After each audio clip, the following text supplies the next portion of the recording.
Got him. Sorry about that. What up to my friends and associates and whatnot from the best website on the internet, auburnsports.com, and also YouTube. We do have some folks that roll in from YouTube, and I want to say what up to you guys. It's awesome to be back on the air, so to speak. And word. Let's see who we got already showing up in the chat. Got our usual superstars: AU Taxman, Canoe Man, Plains Old Joe, Pocket Watch, AU Storm 20. And it looks like Willie Boy also in the hizzle. Glad to have you guys here on the show.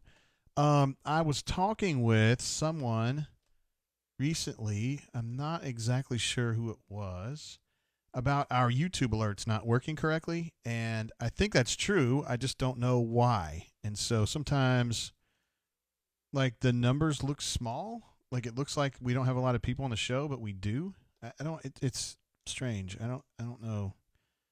Some of our analytics just don't make sense to me. But I blame myself. It's probably me. Something I did wrong. Anyway, guys, hope you guys are doing all right out there.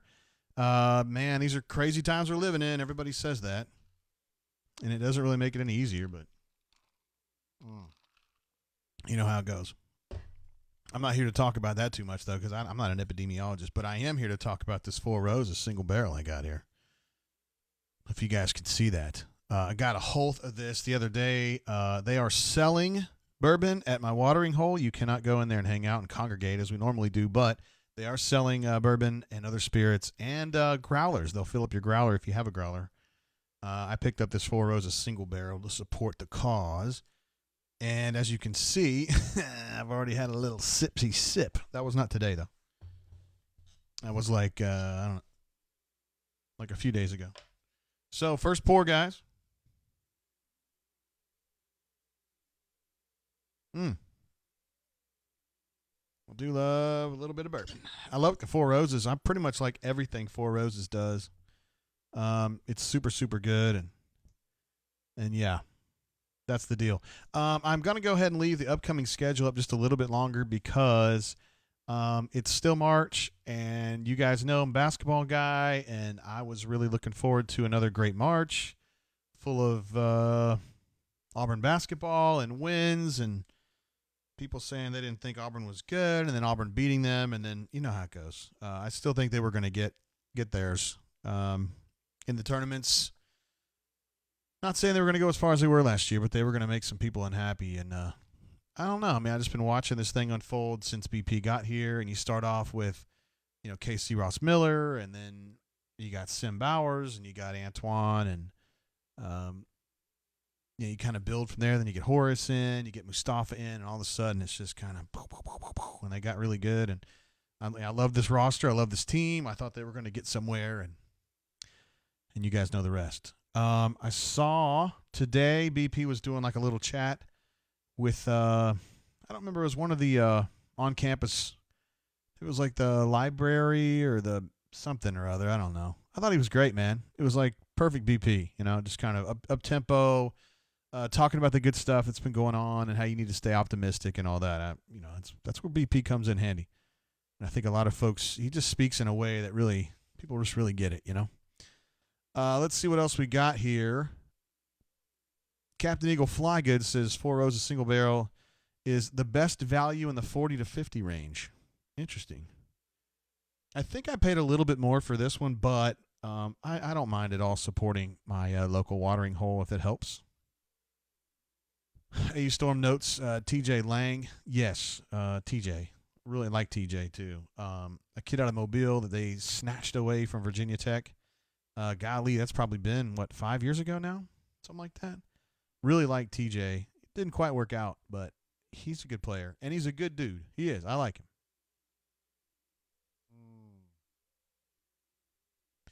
Oh, yeah.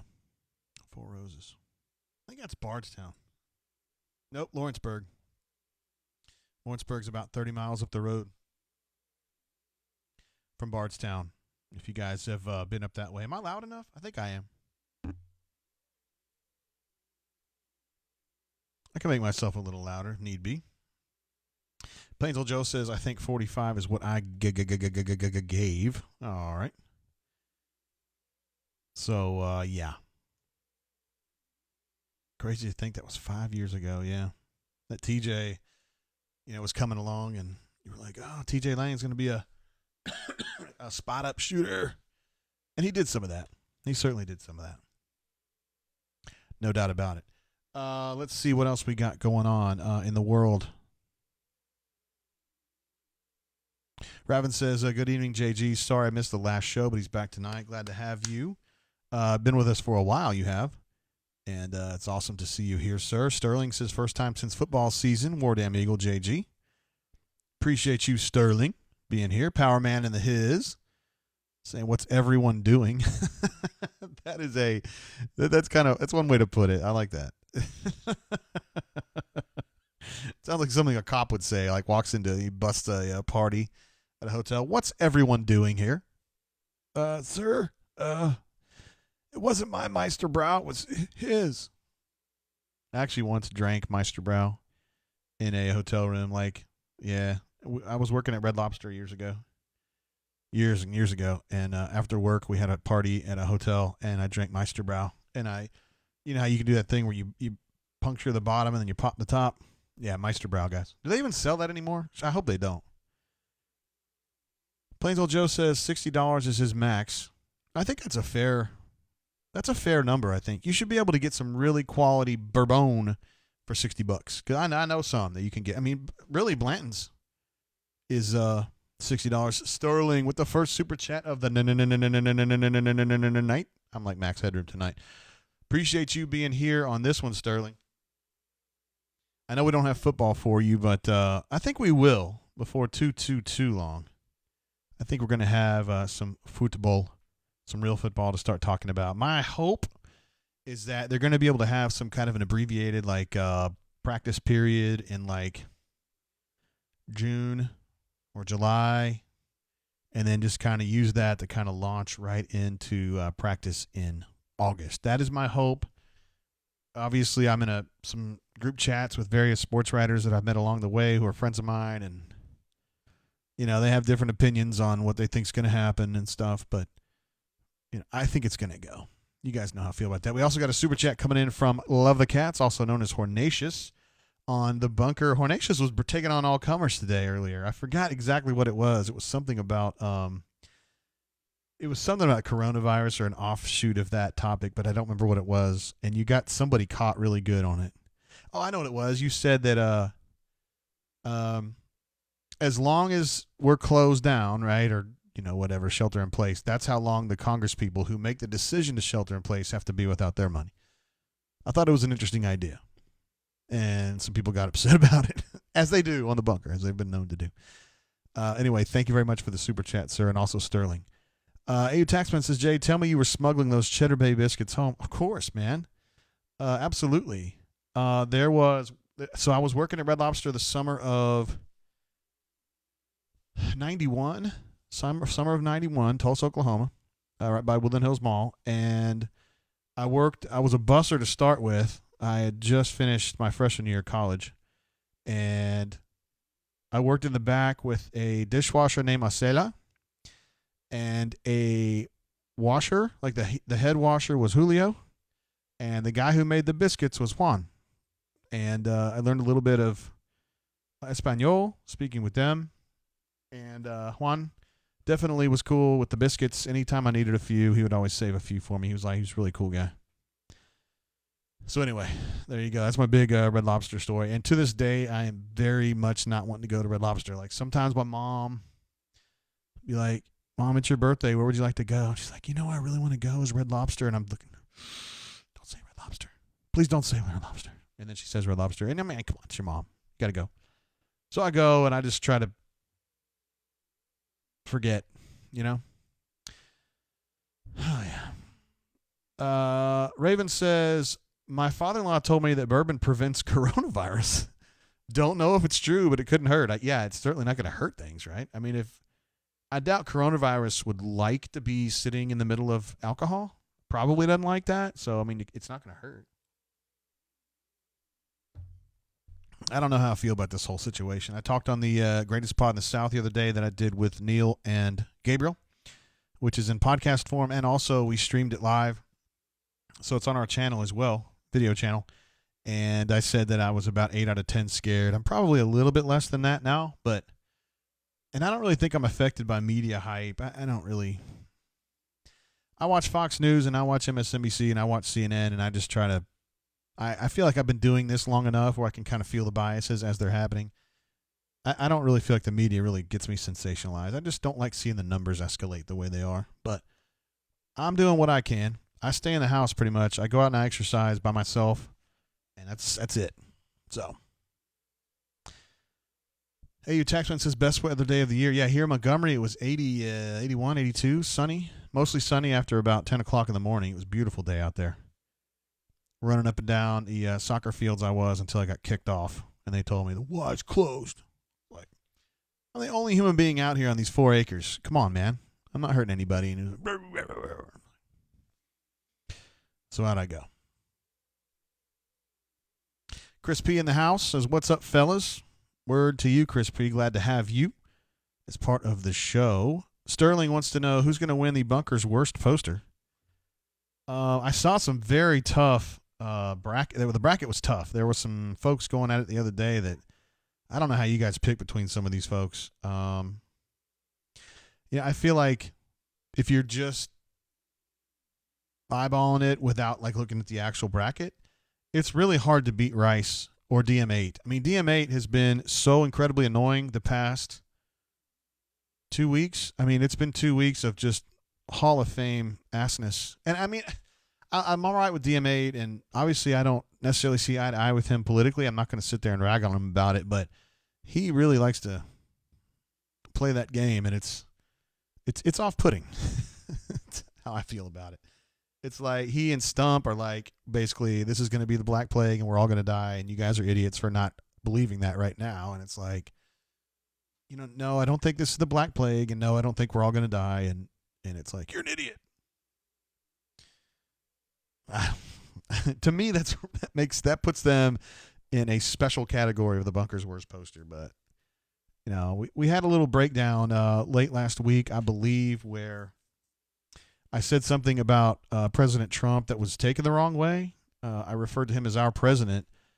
If anything, I was kind of taking a dig at Stump Fan and DM8 and those guys, which I shouldn't have done. But I was trying to kind of pick at them a little bit to remind them that, yeah, you guys want to rag on him all the time, but he is the president, so we kind of need to chill.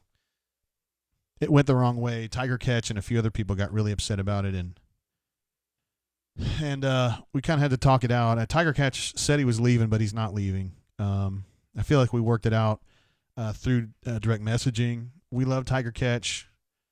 Got nothing bad to say about that dude. Nothing but good things to say about him. And he's staying, and it's all good. Sometimes people just get upset, and maybe I shouldn't have said that. Yeah, I probably shouldn't have said that. I shouldn't have said that about our president. Again, it was taken the wrong way, and I should have just not let that go out there. But anyway, I don't know what to tell you guys, man. I mean, it's like, I'm not a very political person, but I want to give folks, because the virus, and we can argue this and say, well, the virus isn't political, and I'm not turning this into a political show. I'm not. That's not how we roll. But sometimes you kind of, when you're talking about the virus, it gets a little political. And that's what I was saying about the threads last week. I was like, hey, guys, I'm going to make some exceptions here where you can actually type the word Trump, and I'm not going to delete it. Or you can type the name Nancy Pelosi, and I'm not going to immediately move it. I'm trying to give people a little more leeway. Now, if you start a thread that says Nancy Pelosi sucks, or you start a thread that says President Trump is a bozo, like, I'm going to move that. That's just stupid. That belongs on Potpourri. But sometimes it moves in a little bit and weaves in and out, and we talk about Fauci and we talk about Trump, and I don't know. To me, that seems reasonable given the circumstances. So that's where I was coming from on that. Plains Old Joe says, don't call him DM8, call him D-Mate. D-Mate. All right, I'll call him D-Mate. D-Mate. And listen, Power Man and Fig Jam, Figgy Poo, they definitely know I've had some issues with DM8 or D-Mate. Because D-Mate has bothered me in the past with some of the things that I think he's been doing. But, it's cool. I try to be I had some people actually contact me and say, JG, I had no idea you were so liberal. And I was like, I'm not. They're like, well, you're always having their side and stuff. It's like, I just feel like it's like my dad. My dad used to be an umpire in my little league, little league when I lived in San Diego. I was a pretty good pitcher. I have short arms, but at the time I didn't. And so he would sometimes have to ump me, and he was very hard on me when he would ump me. I had a very small strike zone, and I bitched at him constantly about it. Why do you do that to me? Why do you always cut me off on these high pitches or low pitches? Whatever. He said, son, I've got to be the hardest on you because other people are going to think that I'm showing you favoritism if I'm lax on you at all. And I feel kind of like that led me to the way that I deal with the DM8 guys and the stump fan and whatnot. I don't want to just shit on them because I don't agree with them. You know what I mean? Just trying to be fair to everybody. That's all. All right, let's see what we got. Molester in the house. That's my guy right there. I love Molester Stallone. I am drinking tonight 4 Roses Single Barrel. As you can see, I got a head start on it. We actually bought this 3 or 4 days ago from our local watering hole, the Tipping Point here. Paid a little bit too much for it, but, that's my watering hole, man. And, they're hurting a lot because they can't be open. And so I was willing to overpay a little bit for them to actually get a little bit of relief. So I think I paid $55 for this. I would not normally pay that at ABC, but it is delicious. And it's a pleasure supporting the folks who work at Tipping Point and then the folks that have not been able to go to work. I was talking to Justin, who runs that place, the other day, and he said that for now they're going to continue paying the folks who work there the wages that they would normally make. So, hey, if I got to overpay for this, and we've been back twice since then, hey, we'll keep it going. I don't mind paying a little bit more. I mean, I'm not giving them $200, but you know what I mean. Plainville Joe says, JG, you can say whatever you want. Hell, everybody else does. That's about right. That is about right. Look, man, these are weird times, and the whole situation's politicized, and I want to give people a little bit of leeway. Again, crazy threads that are just like going to poop on Trump and poop on Nancy Pelosi, I move them. But sometimes things just kind of weave in and out, and I think a lot of them are pretty reasonable, Stump Fan aside. But people do tag Stump Fan and pull him in. So there's that side of it too. Canoe Man says, why can't we just all get along? Yeah, no kidding, right? I'm going to go ahead and fire up the Skype. I forgot to do that right off the bat because I know we had some folks saying they were going to call in tonight. I put the number on the bunk. So I'm sure you guys have seen that. Molester Stallone says, love you, brother. Man, seriously, I love you, bro. I know we had a little bit of a rough patch there, but, I accepted a lot of responsibility for that one. So, look, man, it's tricky, dude. I know you guys sometimes don't realize it, but moderating the board can be tricky. And there's times when I'm too hard on folks. There's times when I'm too lenient on folks. I am trying to do the right thing. I was a little bit too hard on you for something that I'm definitely looking back on it was more or less innocuous, but hey, you're good with it. I'm good with it. It's over. AU Storm 20 says good for the Tipping Point. Love that place. Absolutely love it. I'm so stoked to live in a neighborhood with that joint. They do a great job. And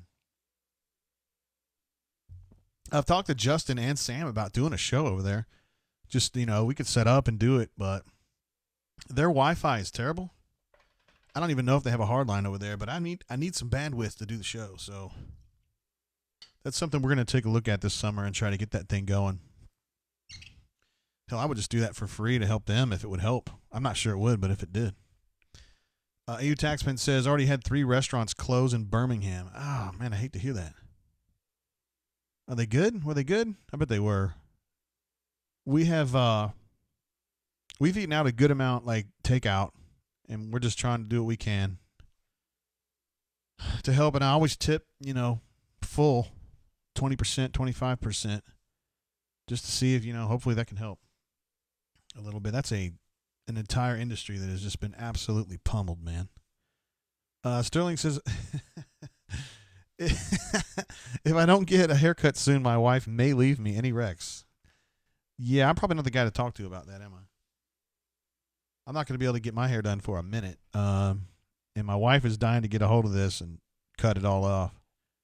It may come to that.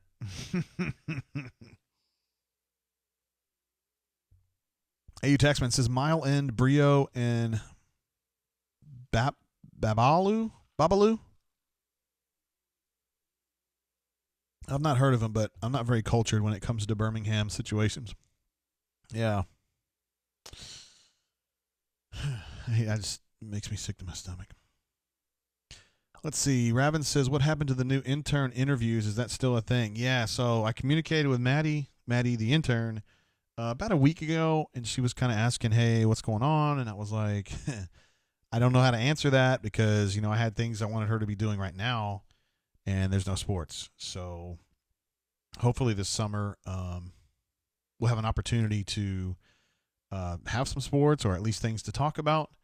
And Maddie will have an opportunity to write a little bit for us and see if she, she can hang.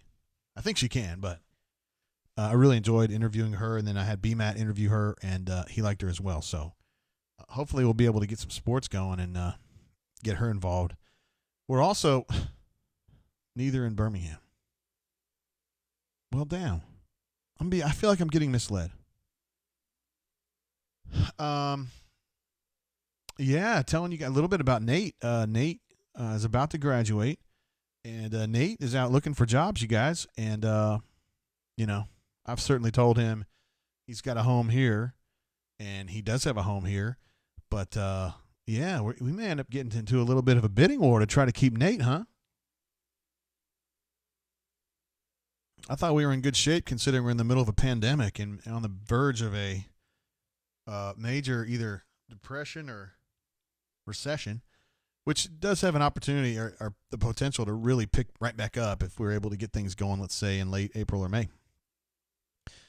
But we'll see. So Nate trying to get himself locked up for post-graduation and putting the vice grips on JG a little bit. How about that? Canoe Man says Nate is considering leaving us. He may. I don't know. We'll see. We're in conversations about it. We like Nate. Obviously, everybody likes Nate. So you just kind of see what happens when it's a young guy like that. Sometimes you never know what drives them, what intrigues them about a job. I mean, you think about it, those of you who are like my age, I'm 47. Some of you guys are probably a little younger than that. The way you look at things at 25 is a lot different than the way you look at things at 45. And different things that I felt strongly about from an employer when I was 25 versus what I would want now is a lot different. You never know. We got Brad E. in the house, a 3-time shout-out recipient from the rundown. Canoe Man says, see if he actually gets an offer first. It's funny you'd say that. We'll just see how it goes, man. We love Nate. Nate's been, I would say he's been the best intern we've had, although Allie was terrific in her own way. So, you go out there and you look for, we always keep an eye on, good young folks coming up, me and B-Matt and Jay Lee, and, the fact that Allie's got a good job now, and Coleman McDowell, who was with us before, has got a good job now, and Jorge, who was with us before, is now the baseball SID at Auburn. Really proud of him. And Ben wasn't an intern, but Ben's obviously a stud. So lots of good folks have come through the organization tonight. Cass, I've got 4 Roses single barrel. Really just damn good whiskey. It's not crazy unusual or difficult to find, but it's delicious. And it is the right price. As I mentioned earlier, I paid a little bit overpaid for this a little bit because my local watering hole was selling it, trying to, make some money in lieu of being able to do what they really do, which is run a bar. And I don't mind paying a little bit more. Trying to see if it can help them a little bit. Ravin says, whoa, lest we forget Ben. No, I mentioned Ben. He wasn't an intern, though. Ben was a full-time. Ben had been working for a minute. He had worked at UJ Sports. He had worked at a newspaper in Hilton Head. And then he had been at, what do you call that thing? It was like him and Ferguson and Lauren, SEC. Now or SEC Nation, or I don't know what it was called. I forget. Cass, we've got. I should have known that. I'm saying this is probably 80. It's certainly not hot. It's 100 proof. It's a very smooth 100 proof. It's from Warehouse VW, and it's barrel number 7-40. That's one of the best, I would say, yeah. From Lawrenceburg, Kentucky. Just a little bit southwest of Lexington on the Bluegrass Parkway. Molester says he broke out his 4 rows of small batch just for you, Tater. I like that solidarity in the bourbon drinking, bro. It's delicious, I think. If you guys remember, man, back when we were doing brain drains like all the time, basketball season, I was getting a little concerned that I was drinking too much. And then I got into a phase there where I was drinking a little bit less, and then now I'm drinking more again. I got to be careful. Oh, you guys know what I'm talking about. You're familiar with the struggle, aren't you? I got my background's a little bit messed up here. I got to get that straight. Over. Too far. Got it. Yeah, there we go. All right, any questions I can help you guys? Canoe Man says, can y'all imagine BMAT in an interview? I see you worked at for three years. No, BMAT's actually, he was great. BMAT's like he's like trying so hard to be like super nice and inoffensive, because BMAT, that's just kind of who he is, you know. He never wants to make anybody feel uncomfortable. So, and this gal Maddie, she seems pretty. She's not soft. She doesn't strike me as soft at all. So, yeah. Let's see. Alex says, how y'all holding up? I guess you mean in Alabama, because you are not located here. I forget where you are. California or Seattle or somewhere like that. I mean, I think we're doing pretty good right now. Our numbers, coronavirus-wise, COVID-wise, I think are a little misleading. I don't think the numbers are quite right, because we definitely are not testing a bunch here in our state. And anecdotal evidence suggests that UAB is filling up very quickly, or is approaching full now. Some of our folks on the bunker who work there or have gals who are nurses there have been noting that it's pretty full on COVID at this point now. Alex is in San Francisco. I was close. Somewhere between Los Angeles and Seattle. Now, I should have said somewhere between Vancouver and Imperial Beach. Somewhere in there. Just somewhere in that small area there. Let's see. Powerman says, I saw Gus on Tuesday. Well, lamp right there, buddy. Saw Gus on Tuesdays tucked away in his bungalow at the lake. Yeah, bungalow is a really good way to put it. He was nice to wave at my kids as we rode by. Hey now. Coronavirus ain't played nobody. His bungalow. I was actually asking him about that it was a couple weeks ago, and I was out at breakfast with him, and I was like, you know, somebody took me by that place that I was told was your house, and he kind of was like, yeah, I know. Like, it's like what a lot of people stop by and look is, yeah, a lot of people do that. So I said, is it possible for you to like put some trees up or something? And he said, nah, not really. Like, nah. Sorry about that, bro. Rain 8689 in the Hizzle says, yo, we out here, crispy Bud Light in hand. I'm glad to hear that, bro. We should all be drinking. I'm drinking the 4 Roses single barrel along with Molester Stallone. Although we are not together, we're social distancing over the internet, but we are both drinking this concurrently. So, so delicious. Alex says, the panic has stopped in San Francisco. Everyone is just vibing now. Grocery stores are stocked near me. We chillin', just bored. That's actually great news. I hope it stays that way. That's really the only place I ever go now. I do pick up some takeout. I don't really come in contact with any human beings though. But my mom lives about 2 miles away from me, and she's, as you would expect, very, very anxious. And every couple days, I ask her if she needs anything, and she always needs something from the store, so I go in there. And yesterday, man, it was not good. I went to the Publix here near me, and it was. I mean, it wasn't sold out or anything, but it just was eerie because it was like half full, or maybe 60% full of stuff. A lot of stuff missing, and a lot of stuff low on product, and it just odd, you know, a little bit odd. David Brown says Corona plays in a weak ass conference. We getting ready to kick its ass. That's the kind of attitude I like. Let's see. Sterling says Wild Turkey 101 for pores. Wait, what? I hope you're saying that you're part of that group. Because ain't nothing wrong with Wild Turkey 101. That stuff's delicious. My man J Dub opened up his stash for me the other day. He was celebrating his. He'll be, if he's not watching this show right now, he'll be listening to it later. I think he's 43, but I'm not sure. Maybe 44. And he opened up his stash to me because we went over there for a little birthday party. We socially distanced. There were only 5 or 6 of us in his big ass house, and had that Wild Turkey 101 because he was like, "You can have anything you want here," and I'm not gonna drink his good stuff. And that Wild Turkey 101's legit, you guys. That's good. That would always work for me in a pinch, like every time. I'd be stoked to have it. I'm not saying it's, the greatest stuff ever. I'm just saying for these Corona days, perfect. Cass says, careful, Jay, you may spill your drink. I would never do such a thing. I would never waste it like that. So I was going to tell you guys, I mentioned this on the bunker. My wife is going to get laid off. She thought she'd been laid off, and then they asked her to work an extra week.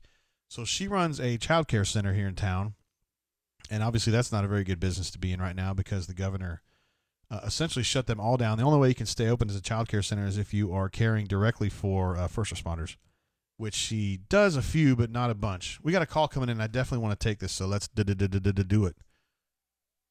What's up, caller? How you doing? How you doing? Word. Who I got in the home? Stretch. What up, Stretch? Hey, how you doing, bro? Good, buddy. How are you? Well, I'm just fighting the power one more day. I'm glad to have you on the horn. I don't really have anything to talk about. Just calling in. Well, I do want to say that I think you're awesome, and if we were doing a Hall of Fame, I think you'd be in it. Well, I appreciate that. Hell yeah, man. You're somebody that gives sage advice, and you're also cool. I've got a Mexican being delivered in the next 45 minutes, according to Waiter app. So now I'm just sitting here talking to you. So what's up? Well, so you're supporting local eateries there in Birmingham, right? Yeah, it's called Margarines Mexican or something. Yeah, it's local. It's Homewood. That sounds good as hell, dude. Dude, I'm getting an extra large chimichanga burrito style with cheese sauce and sour cream and rice beans and everything else. And then you getting some stuff for the rest of your household too? Dude, the rest of my household's in quarantine. Oh, damn. Sorry to hear that. It's just me. That stinks. It's like The Shining. I'm serious. I mean, I don't even know. Like, it's so quiet. I don't know what to do. I've been to your house, man, and it's a good spot to be in if the zombie apocalypse ever comes down because you've got the high ground. You know what I mean? You can kind of look down on anybody that would be approaching your house. I think that's a good vantage point. There's a good scene from The Patriot, Aim Small, Miss Small, and I can put guns in a bunch of different windows. You sure can. And be a little abstract. I would, yeah, I would be. I feel like I would be safe at your house if things, push came to shove. I think I'd be safe there. We could take care of Power Man and Fig Jam. At minimum, and maybe they're ladies. Yeah, saying we could. You believe that there's going to be football this season, right? I don't know. Uh-oh. I don't like that. I don't like that negativity. I can't look that far ahead right now. I'm more worried about I don't know. Yeah. I mean, are you that positive? Are you like more like, okay, 2 months, we're good? Well, I'm an idiot, first of all, and I'm being hopelessly optimistic because my career depends on it. So, yeah, I think it's going to be good. I think we're going to be fine by the time we get to July-ish. I think we'll have it under control-ish, kind of. I wonder if they're going to fill up Jordan Hare, though. I wonder if we're going to be in a situation like that until there's a vaccine, you know? But, I mean, we can still play football. I'm just very confused about all of it, honestly, and just don't know where the hell we are. I know. I don't know. I don't know what to believe either. Like, you know, I mean, you just don't know what to believe. I think everybody's reporting what they want to report, and it makes it very hard to know what's really going on because it's to the benefit of whoever reporting it. Yeah. Well, I'm going to be optimistic. I'm a little doomsday on it. Well, I would trust your opinion on a lot of stuff. You're very you got your finger on the pulse of the financial world. Well, we're doing a lot of mortgages right now. I'm not happy to be, everything's going good in my world, but that means that's not good for everybody else. So it's kind of hard to be celebrating. Would you say this is a bad time to be selling a house? Oh, no. You need to be selling and buying, and you need to be refinancing. I mean, rates are so stupid low right now. Do what you're going to do. Lowest they've been in a minute. And it's still a seller's market, in my opinion. Still a seller's market. All right, that's good. That's good. The house across the street from me is for sale, and I was like, dude, you guys are toast. But hey, I was shocked at how many people. So I was shocked at how many people showed houses this past weekend, and basically people were just cooped up and want to go get out and do something and go look at houses. And that part of the world is still going on. It's crazy. Well, that's good that things are still moving. You know, still churning along. We need some stuff like that to be churning along. You know. Yep. Housing and that side of the world seems to be moving pretty strong, and Sweet. I mean rates are down. So and they're still building like hell in my neighborhood. I mean, there's houses going up right behind me over here. I mean, it's all going on like nothing happened. So that's good. Well, they're building because they're lowest cost. Think about how much fuel's gone down, how much wood's gone down. Everything takes the house is down, so you can build them for cheaper than ever right now. Word. See, these are things that I don't ever think about because I'm a message board moderator, you know? I'm just being real about it. And a bourbon drinker. Well, true. Well, Stretch, you're an absolute beast. I mean, you're a first ballot Hall of Famer, in my opinion, and, of course, we all love you. All right, buddy. Be good. Be good. See ya. Bye. Stretch Armstrong, one of the all-time greats, in my opinion. I don't even put his name right on there, but I don't care. It's close enough. You guys know who I'm talking about. I'm interested. AU Storm 20 says the bond market is a graveyard. AU Taxman says bond market's dead right now. So we had a family conference call 2 weeks ago, I think, or may have been a week and a half ago. You know how time gets warped right now. And we all had money, my parents more so than me, in like some mutual funds and some stocks and whatnot. And we were kind of deciding as a group what we were going to do. And my dad was like, because my mom and my dad aren't together anymore. My dad was like, I'm pulling all my shit out of the stock market and I'm going bonds because it's a lot more stable. And my mom was like, I don't want to be the asshole that pulls all my stuff out of the stock market and adds to the crash. Not, I mean, she didn't have like billions or anything. I'm just saying she thinks, things like that. She's like, I'm just going to keep my stuff in there and I know we're going to get hit really hard, but I don't need this money right now and we're just going to ride it out. And I was kind of like on the fence because, it's like my dad and my mom, I have disparate ideas, but I went ahead and just held. I just held, and I'm not really looking at things. I'm just kind of not looking right now because I know it was bad. Although today was great, and it's been better the last, couple of days now. I'm really hoping that we're all going to be okay eventually. I know it's going to be bad the next couple of weeks, and I don't really care, but I'm interested to see what the bond market, when you guys are talking about the bond market being bad, because my dad was like, bond market is safe. You're not going to go up much, but you're not going to crash much. You're just going to kind of hold even. And I was just like, I don't really play in that market, so I don't know it and I don't understand it. And so anyway, Alex says he works with a guy at Goldman Sachs. Even hedge guys are going long stock right now. So that's interesting. Sterling says I'm partially dead without March Madness.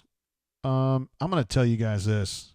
I mean, it's all fun and games on this show. Obviously, I try to, have a lot of fun with you guys because I love you guys and this is kind of my passion professionally, hanging out with you guys and whatnot. But I've been pretty down lately. I'm not going to lie about it. There have been a couple days where I just pretty much play FIFA so that I don't think about anything else because I get too nervous about it. Stoop Up with a super chat says, I'd rather give you money than buy a bond. Boom. Take that, E.T., my dad. Let's see. AU Storm was saying about the bonds. Past 2 days have been really good, but when the job report coming out will hurt it again. Oh, you're talking about just in general. Okay, I got you. Sterling says, I've bought more in the last week than I ever have. That's good. I hope that works out for you. I do. I really do. Appreciate the optimism there. Anyway, Stoop Up says, I'd rather give you money than buy a bond. Thank you, Stoop Up. I appreciate you, bro. Absolutely. Back to what I was saying, though, man. I had a couple days here in the last week where I just played FIFA, and I was just like, I'm trying to not think about this because I'm just so nervous. I mean, you guys are too. I'm not making my problems any bigger or more significant than yours at all because I'm fine. I'm not sick, and my wife's not sick, and my daughter's not sick, so we Gucci. And my mom is definitely not going to get sick because she's like hunkered down in her house, and she interacts with nobody, so there's no way she can get sick. Let's take this call coming in right now. Hey, caller, how you doing? Welcome to the show. Hello there. Hey now. Who I got on the horn? This is Alaska Tiger. I had a feeling that was you because that's a weird area code that's coming in right there. Now I can hear you. Go ahead. I had a feeling that was you because I knew that was a weird area code. Oh, no. I lost him. He was coming in all the way from Alaska. He had a weird area code. Let's see what it was. It was 907. Damn. Well, I got a call coming in, and then I also lost Alaska Tiger. What should I do? I tell you, I'm going to call Alaska Tiger back. I've never done this.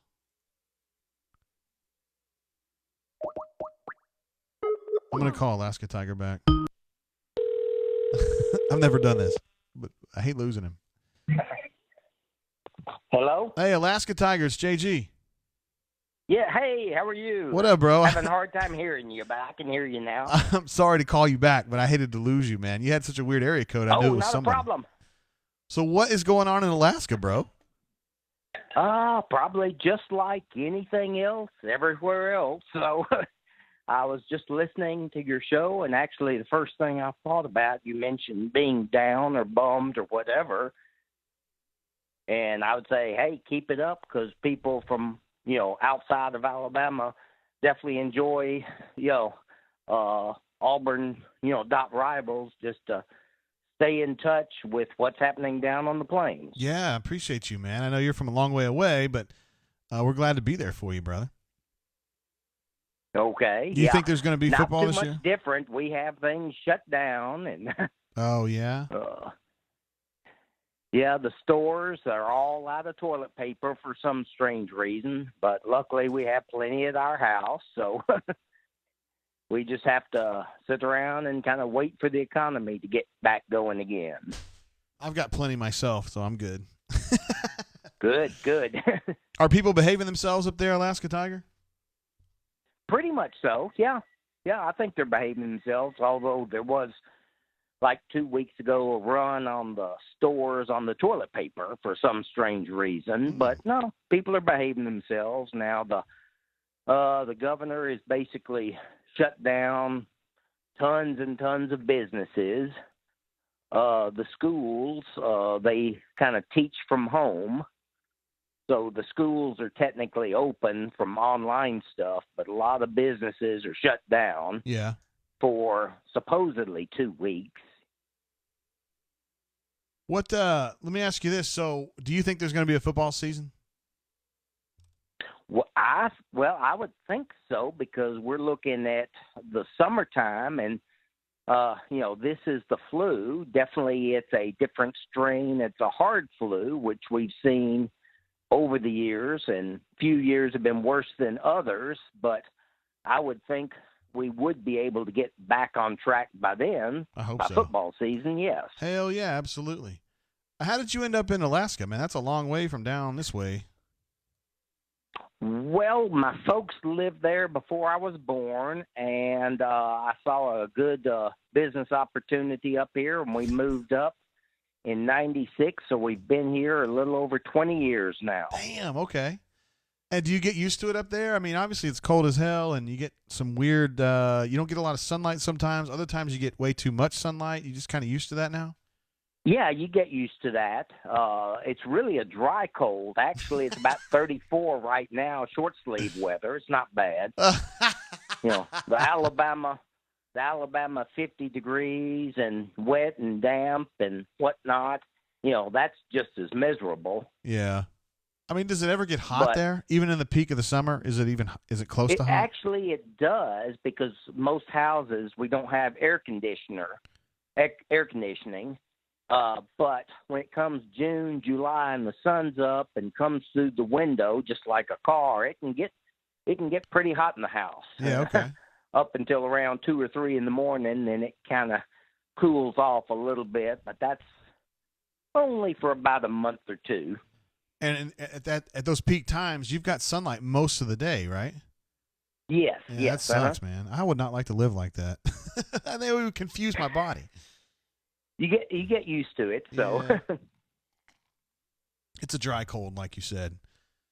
Yeah, it's not too bad. We get used to it. Like I said, I was born there in Alabama, but up here the weather's just fine. Yeah. You take me back down to Alabama in August, and oh man, I just about die. I have to have some air conditioning. Do you like living in a bigger town? You live like Juneau or Anchorage, somewhere like that? No, I live outside of Anchorage. Okay. I live in Wasilla. In fact, okay. My office was right across the street from Sarah Palin's old office. Damn, okay, cool. I'd see him around town every once in a while, but that's another story. Yeah, so. for sure. Well, Alaska, man, it's awesome having you on. I think you're the furthest away person we've ever had on the show. I know you called in during football season, but we're really stoked to have you on the show. Okay, well, I'm just kind of listening just to hear what others have to say about what's going on with them and their areas of the country or city and that type of thing. So, Word. All right, brother, you behave yourself up there, and we love you. Okay. We'll See you, keep bro. on doing what you're doing. We appreciate it. See you, man. Okay. Bye-bye. Bye. All right, Alaska Tiger, one of the good ones. So stoked to have him on the show. I mean, that's a long way from where we are. Yo. Hey, caller, welcome to the show. How you doing? Hello? Are you there? They are not. We got another call coming in, though. That's no problem. Hey, caller, welcome to the show. How you doing? Hey, Jay, I'm just checking in on you, Power Man. What up, Power Man? How you been, bro? I'm good. How are you? It's tough to follow up after Alaska Tiger. I know. That was impressive. That was super impressive. Guy's an absolute beast. Yeah, and we all watch these Alaska shows on television, especially, and kind of fancy what it must be like to live in Alaska. Hey, we got a bunker up there to tell us all about. I mean, there's a bunker everywhere. I mean, everywhere you go. You're like, can I have some Rex for Wasilla, Alaska? And he's like, hell yeah, you can. I live there. Hell yeah. Hey, that was really cool. What's quarantine life like for you, bro? It's got its challenges. I, like you, the other day got pretty down when, I guess it was Thursday of last week, when we should have been watching tournament games. Yeah. And weren't. And it's I've been at the in-laws lake house, so that's been helpful. But it's we're back in Birmingham now, and it's kids climbing the walls, trying to figure out how to entertain them. This week we're not doing schoolwork because it's spring break, but next week we're going to start schoolwork back, which is trying to build a routine for them. That's the best thing you can do, I reckon. Yeah, it's the only thing I know to do. So it's got its challenges, but it's I think you guys are doing a great job trying to create content for the site. I like BMAT's Sopranos reviews. I make sure to keep up with those. He's pretty fired up about that, isn't he? Yeah, those are pretty good. Those are really good. But yeah, no, I was just checking in on you. I think you keep asking about football. Yeah. My concern is, Jay, is that it's it's gonna stop and start like those NCAA tournaments, or like the basketball tournaments were. And I think they've really got to get a handle on this thing and at least have a treatment method before, if football is going to be played, because it's going to, you're going to have a cluster of it in somebody's locker room, and they're going to have to shut that team down and then shut down every, that's what my fear is. If there is no, I don't think a vaccine's realistic, but I do think a treatment regimen could be the answer in order to get football here. I'm hopeful, man. You guys know I've been optimistic, and I just feel like something good's going to happen. It seems like the news has been almost uniformly bad, with the exception of the hydroxychloroquine, which I can't tell if that's legit or not. But, I mean, dude, I trust so much in these scientists that during the next 3 months they're going to have some kind of a breakthrough that really helps us. And well, the good news is there's a massive, massive amount of money to be made if you can figure it out. So that gets people's attention, and it gets these big pharmaceuticals' attention. That's true. But there's also not only the money, but there's also a humanitarian component on it, and hopefully there is that they have some of that. But I think the money's the bigger motivator for a lot of these guys. That's true. There is money. Yeah. But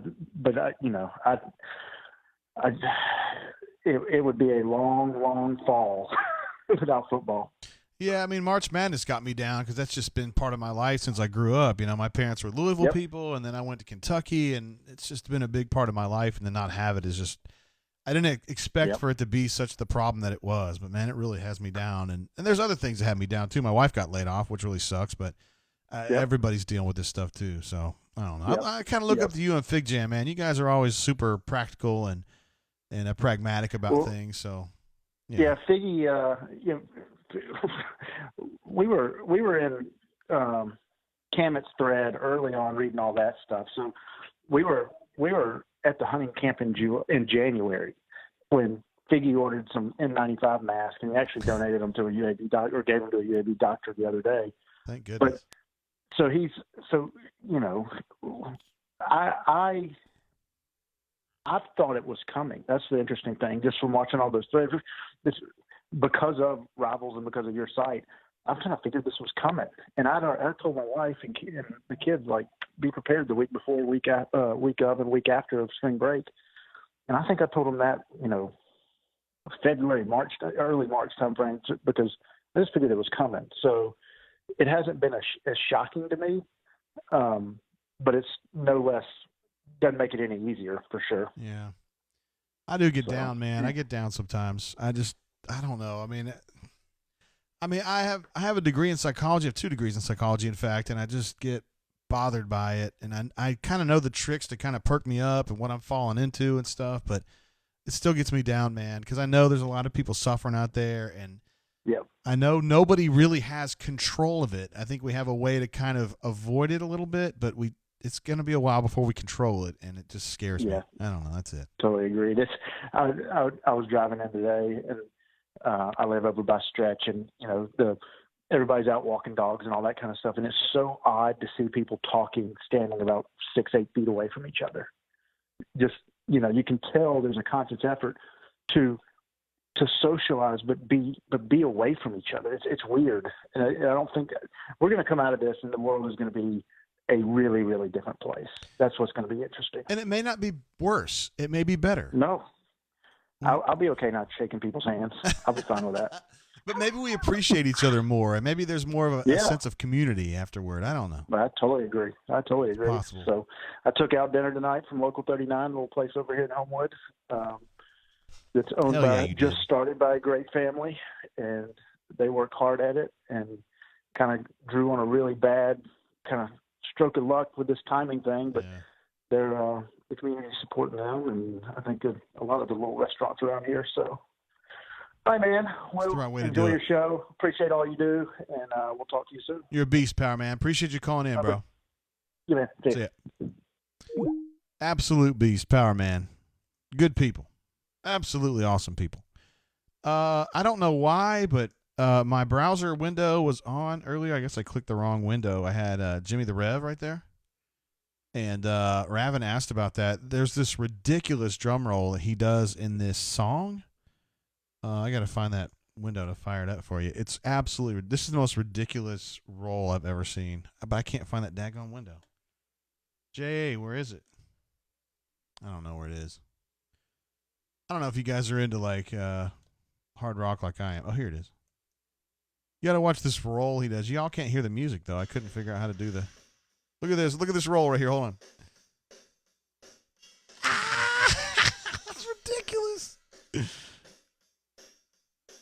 That's one of my all-time favorite songs right there. Almost Easy by Avenged Sevenfold. And their drummer was Jimmy the Rev back in the day. Now, Jimmy died, unfortunately. But Neil Peart's my all-time favorite drummer, but Jimmy the Rev is probably my second favorite. Love that guy. Anyway, that's what I was watching earlier. And, yeah, Raven. So that's what the deal was. There you go. Canoe Man says Jimmy the Rev has to play a little hard to get just a little. That roll, though, right in the middle of Almost Easy. I don't know if you guys know that song. I don't know if I'm the only one that listens to stuff like that, but it is absolutely insane, which is about how cool Power Man is. I appreciate him calling in.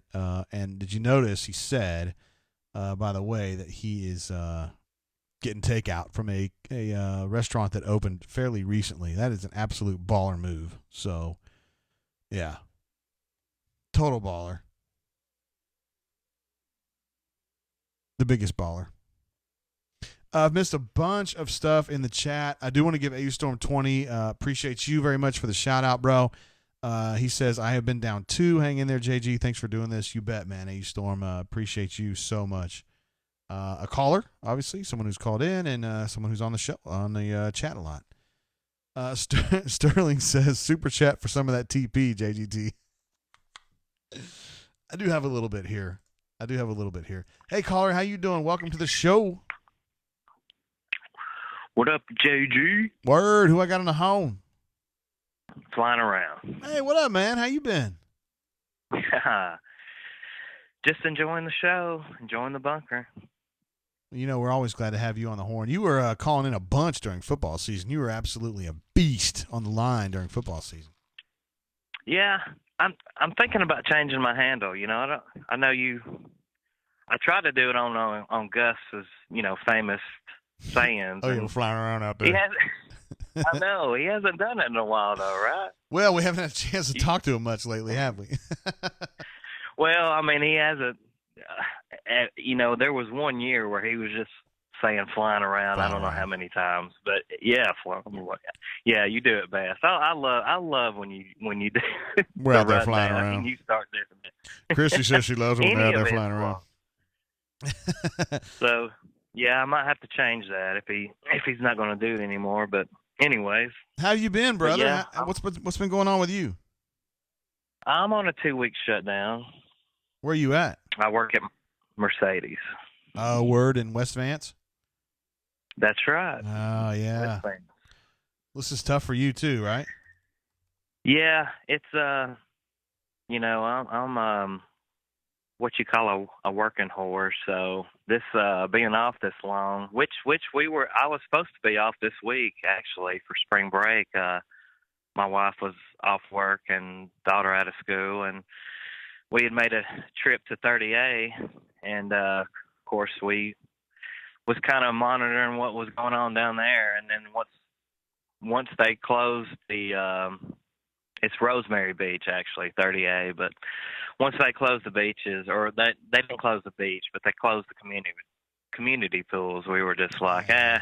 Yeah, that's no fun, man. But I mean, it's good because I mean I work all the time. I mean that's now I'm here with my 10-year-old daughter and wife, and we just been playing wiffle ball, and we all draw, so we usually have a time where we just sit at the dining room table and we all just draw. So like actually draw shit? Yeah. Damn. Okay, yeah. I didn't know that. That's pretty cool, man. So, yeah, it's good therapy. Yeah, hell yeah. You got to have something, man. Yeah. And just in between that, I've just been reading the bunker, and sometimes I go off on the main board and try to see some funny shit. Yeah, it gets funny over there, and sometimes it just gets a little too fast-paced for me. I don't know. Do you ever check it out? I'm always curious. Like, no, I do. I read it from time to time. It's just too much for me. Like, it's too aggressive for me, I think. Maybe if I was 25 or when I was 25, if they'd had something like that, I probably would have been involved in that, because I think that when I was 25, I was a UK fan that was like that, like super pro UK, and I would have talked a bunch of shit to like Tennessee people or whatever. I know me, and I would have been like that. But I mean, I'm 47 now, and I've been at Auburn so long that I've just changed. I don't know, but I do go over there from time to time. What about Rub Rafters? Do you ever get on there and? Never. Justin is the really? guy. No, I really don't. Justin runs that site, and he's always like, or a few times he's been like, "Hey, you got to come over," and I just don't care. I feel like I'm an Auburn person now. I just don't give a shit about Kentucky, so I just hang out on the Auburn board. What's your take on Cal? I mean, I know you're still Kentucky at heart, of course, but I mean, what is your? Did you think he was the right fit for Kentucky? Oh hell yeah! I thought that was absolutely the right hire, and he's done a good job. He's just kind of has he been awesome? Yeah, I don't know about that. I mean, he's been really good, but has he been awesome? I don't know. I just didn't know where your fate ran. If he was a huge Pitino fan, you know him and Pitino hated each other when he was at UMass and Memphis. So I didn't know if you were, when they made the hire, I didn't know if you was like, oh man, screw that guy. I thought it was the right hire for Kentucky, and he's done what he said he would do. I covered Tubby for the most part, and I like Tubby. He was fair. So that tells you how long ago it's been since I've been covering Kentucky, but I don't really feel a very strong connection to Kentucky anymore, honestly. I mean, it's not like I hate him or anything, but that was a long time ago, dude. I've been about 200 Auburn football games and about 300 Auburn basketball games since then. So I got you. And I know the coaches at Auburn. I love the coaches at Auburn. So I mean, those are my guys, and that's kind of where I am now. Well, I guess I'd be the guy to tell you, like, I speak for myself, I guess, but I mean, I think when you and Brian talk about, and Jeffrey, of course, y'all talk about old stuff like interviews and, stuff way back when. I mean, it's kind of cool when y'all bring it up on the rundown. I really enjoy that. Like, cool. I guess one question since we don't have any sports to talk about. Hell yeah. Like, anything. All right. So when you was a reporter for Montgomery, the Advertiser? Yeah. Like what was your, not worst interview, but if you ever tried to interview somebody and they were just being a total dick, like, can you bring any stories about that? Or, I mean, I was thinking about. I had a hard time with Chris Porter. Okay, so Feinbaum, yeah, I don't really get Feinbaum. I respect the fact that he is essentially a national guy now, and he's good at what he does because it's hard to do that job. I know this from just being on the brain drain a couple hours a week. But he's really good at what he does. I don't like him, and I don't think he's a cool guy. I don't. No. Okay. I don't like him at all. I just wondered, like, when you were working there, and I'm sure you've met him several occasions. I was just curious on how your perception was on him. I mean, he's not a particularly mean person or anything, but he's just kind of big time, and that's cool. He is big time, so. That's kind of. But when it came to interviewing players, I thought you were going that direction. It was Chris Porter that I had a hard time with. He was difficult to deal with, but he was also, big time player at the time. So, yeah, kind of a deal. Okay. I think I'd sent you a DM. Oh, it's probably been a few years back. Like you were just getting ideas on, what ideas you could bring to the bunker. And I was like, man, if you just like try to find some of these old, like, I don't know, 90s players and see what they're at right now. Like, I think one of my like favorite players on defense on Auburn was Chris Jalen. Oh yeah. It's just curious on like how they're doing and stuff now. Like just, I don't know. What was the linebacker from Gadsden? Was it Collier or I know my Stella, right? Yeah, that's a little bit before my time, but Marcus Mostella. Oh, okay. Yeah, I got here in '97, so those guys were just a little bit before me. But Karsten Bailey was the first superstar that I covered. Like I thought he was a superstar. Yeah, he was. He's on the other side of the ball, but.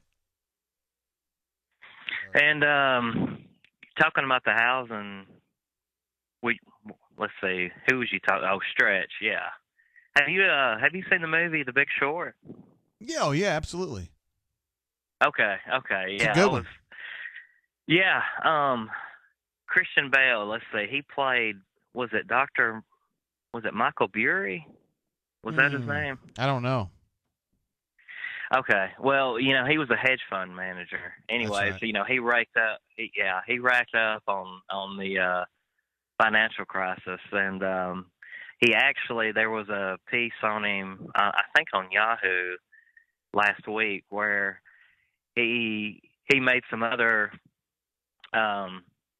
stock stuff where he gained, like, I forgot how much money, because he knew that the coronavirus was going to be a panic, so he invested in all this stuff and made a lot more money. Damn. So, it can be done, bro. I know it. I mean, it's just like, man, if you could get it inside these people's brains like him, it's like, during this, you could profit. You could profit some good money, but can't be done. Anyways. Flying around, you're an absolute badass, Boot. I appreciate you calling in, brah. All right, man. Take it easy. Be good. Safe. All right. See ya. All right. Flying around, having to live in enemy territory. That is a tough gig right there, bro. Call Me Biscuit says flying around should change his name to Sweater Puppies. It could be Sweater Paupies. Paupppies. Although I don't know who you guys are making a reference to on the Sweater Puppies. It could be anybody. Absolutely. Sterling says instead of drawing, because Flying Around said that he and his wife and his daughter, I believe, said they like to draw at night. Sterling says instead of drawing, I'm drinking. Bo is great. Not Boise, says Auburn has replaced Kentucky as the basketball blue blood of the SEC. Auburn's right there, man. There's no doubt about that. Absolutely. Let's see. I think you guys are probably talking about drummers here earlier, and I think I missed that. Are you guys talking about Travis Barker? I can't tell exactly what's going on with that. Yeah, Canoe Man says Travis Barker has to be in this conversation, Raven. Raven was talking about Mike Portnoy being a terrific drummer. He actually sat in with Avenged Sevenfold after the Rev passed. I am not a fan of Travis Barker. I just think he's fast. I don't think he's good. I mean, he's good, but I just think that he's fast. He's not groundbreaking. And Neil Peart obviously is the GOAT. I think, in my opinion, he is the GOAT. The dude from King Crimson is an absolute beast. I happen to be a Lars Ulrich fan. You guys may not be, because he has his own set of issues. But he does for real stuff. He does some really good stuff. Don't know. You're going to have to remind me of Mike Portnoy. I'm not exactly sure who that is. I should know. I'm not a professional drummer, so sometimes these people get away from me. But Travis Barker, to me, is super fast. And he's a resilient dude. I mean, he overcame a nasty airplane accident, but I don't know if he's particularly good. I just think he's fast. AU Texman says, how was that ASU beat at the Agonizer, Jay? Up and down. I actually came down here to cover Alabama State for the Montgomery Advertiser initially, and they kicked me off campus because they got mad about a story I wrote. There was a hurricane coming through in 98, Hurricane George, with an S on the end, and they decided they were going to practice in the Civic Center, and they didn't want to tell me that they were practicing in the Civic Center. I don't know why they thought they were going to hide this from me, so when it was practice time, I went over to the athletic complex, and there were buses there, and they loaded all the players up, and they drove to the Civic Center, and so I wrote a story about how ASU was practicing at the Civic Center, which they were doing. And they revoked my credentials and kicked me off campus. Which, I don't know. At the time, I was really nervous, but now that I know what I know, I was like, I'm just doing my job, you guys. And so I got my credentials revoked, got kicked off campus, told I couldn't come back. And then right about that time is when Terry Bowden got fired or quit, depending on how you look at it. October 23rd, 1998. And then from that point forward, I was on the Auburn beat. So that's kind of how it goes. Raven says Mike Portnoy was the original drummer for Dream Theater. Ooh, they're good. They do a song called Through the Fire and Flames, which is insane. A very technically difficult song. But I don't know a lot of their stuff beyond that. Raven says, look up Travis Barker playing a marching snare. I will do that. I mean, look, man, I like Blink-182 as much as anybody, but I just thought he was more fast. Actually, I got into it with a girl who was my boss at the student newspaper who said, Travis Barker's the greatest drummer ever. And I was like, not even close, man. Like, he's fast, but he's not the best drummer ever. There's no way. I don't even know so you guys would even fight that battle. But, I mean, I was a drummer. I was a terrible drummer. I was not good. I wish that I had been a drummer. If I had another shot at life, I'd probably try to be a cinematographer. I probably don't have the ability to do that. But every time I'm watching a film, I'm always thinking about the angles and the way they're shooting it and the decisions they're making. And if my wife's any indication, people don't really think that way. You're just kind of watching the show and being like, yo, I'm watching this character and what is going on. But I'm always thinking about the shots. And Raven says that's Dragon Force that plays Through the Fire and Flames. You are absolutely correct. My bad. That's a big time mean. It's a big time mess up on my fault. Copper Forever says, yo, Dream Theater does not do Through the Fire and Flames. My bad. My friend OJ Stapleton, who was my friend in college, worked at the college newspaper with me, was a huge Dream Theater fan. He would absolutely kick me in the face for getting that wrong, and I'm sorry, guys. Appreciate that. We got another call coming in. Let's see who we got, yo. Hey, caller, how you doing? Welcome to the show. What's going on with that cat, Daddy? Word. Who I got on the horn? This is Bo is great. Bo. Oh, what's up, Bo? I think this is a first. Man, I had to get on you Usually a little that bit. British lady gets me on the phone. Thank you for calling Skype. It's great to have you here. There you go. Bo, I had to get on you a like little bit a couple weeks ago, didn't I? Oh, dude, you're wearing me out. I'm just trying to break up the monotony. I was just tired of the politics. No, Fig Jam just didn't get enough love. As one of the co-owners of the site. I mean, he's the majority owner of what I've been told. Who this? Sir, Fig Jam. Oh no, Fig Jam definitely has a vote. There's no doubt about it. I mean, he's on the board. Oh, I mean, he's at the top of the food chain. I mean, I know that. It's awesome to have you I'm here, just trying Bo. to give him a little love. I appreciate you, buddy. Always great to have you. You're one of the true good guys, and you're a Birmingham resident too. Are you concerned being a Birmingham resident with all this COVID in your city? I have not gotten it yet. I'm gonna just like my mom took me to get chicken pox at a kid's house when I was little. So I think I'm gonna try to go over to somebody's house and pick it up so I can get it over with. Get it over with. No, I'm serious. Everybody stay indoors. I know. Have you been social distancing? I went to Academy today. You did? I did. I social distanced quite a bit. I did. They only let 10 people in at a time. Is that true? I had to go get some more ammo. Yeah, they really did. But to do that, people were lined up outside about 3 inches apart. It was just packed. And you needed ammo? Well, you can't have enough. I was going to say, were you out or what? No, but I actually was going shooting this weekend anyway. So. Oh, you were going shooting. Okay, I got you. Yeah. How you been, brother? I'm good, man. What about you? I just haven't seen you in like 3 months, which sucks. It's too long to go, bro. Dude, I know when we can social distance from a closer point of contact, we'll have to do another lunch. Yeah, I would love to do that. Can we do a Zoom lunch? You know, like you and me and Jeremy E. and whoever the hell else, Overman and whoever else was with that group. We can. Is that the new cheeseburger group or crop group or whatever? Whoa, what now? The new group, the new posse with Stutzman, 23 and his boys. Oh, they've got a whole group, huh? Well, they're players. Haven't you heard? No, They're I ain't new heard, sheriffs bro. in town. Oh, shit, It's all about them now. We're squirrels in their world trying to get a nut, bro. As soon as you say Stutzman, I kind of know where you're going with this.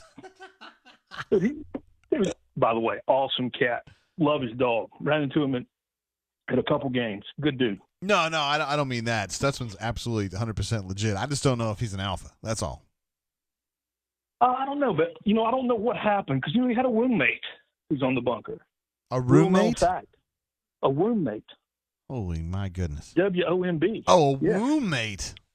Yes. Wow, I didn't know that. Up inside his mama's. Are you able to say who it is? No, that's their business. Oh. But he does have a roommate on the bunker at one point. I don't know if he still is. I don't have a roommate. But I don't either. I was all alone in there with my thoughts. Hey, so how are you been doing, bro? I mean, are you good? I'm good, man. I'm good. I'm just trying to not infect anybody, you know, with the corona and other things. I'm just trying to be a good dude. Have you been drinking at all? Trying to, maybe. You never know. A little bit. Good Diet Yeah. Coke here and there. Oh yes, of course, a Diet Coke. But no, hey, I just want tonight. Always interesting to me the way recruiting's changed in the last 5 years is hilarious. It's just so different. I mean, the whole need for the Auburn message boards compared to now.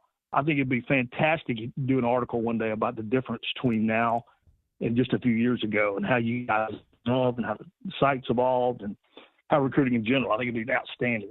Yeah, now Bo is great. Knows a little bit about that because his son was a recruit of some repute. Would you agree? Yes. A little bit. So you're familiar with how it kind of works, the machine works, so to speak. Yes. And did it treat you guys well? Oh, fantastic. It is what you make of it, like with anything else in life. Yeah, no They'll doubt. spit you out if you let it. But I think soul everything. I think Doc Dumpster was name dropping you on the show last time, wasn't he? Doc? Yeah, I think he was talking about how that one. I don't want to give you away. Sometimes you come in contact with recruits legally through some of these skills that you and your friends have. Is that fair to say?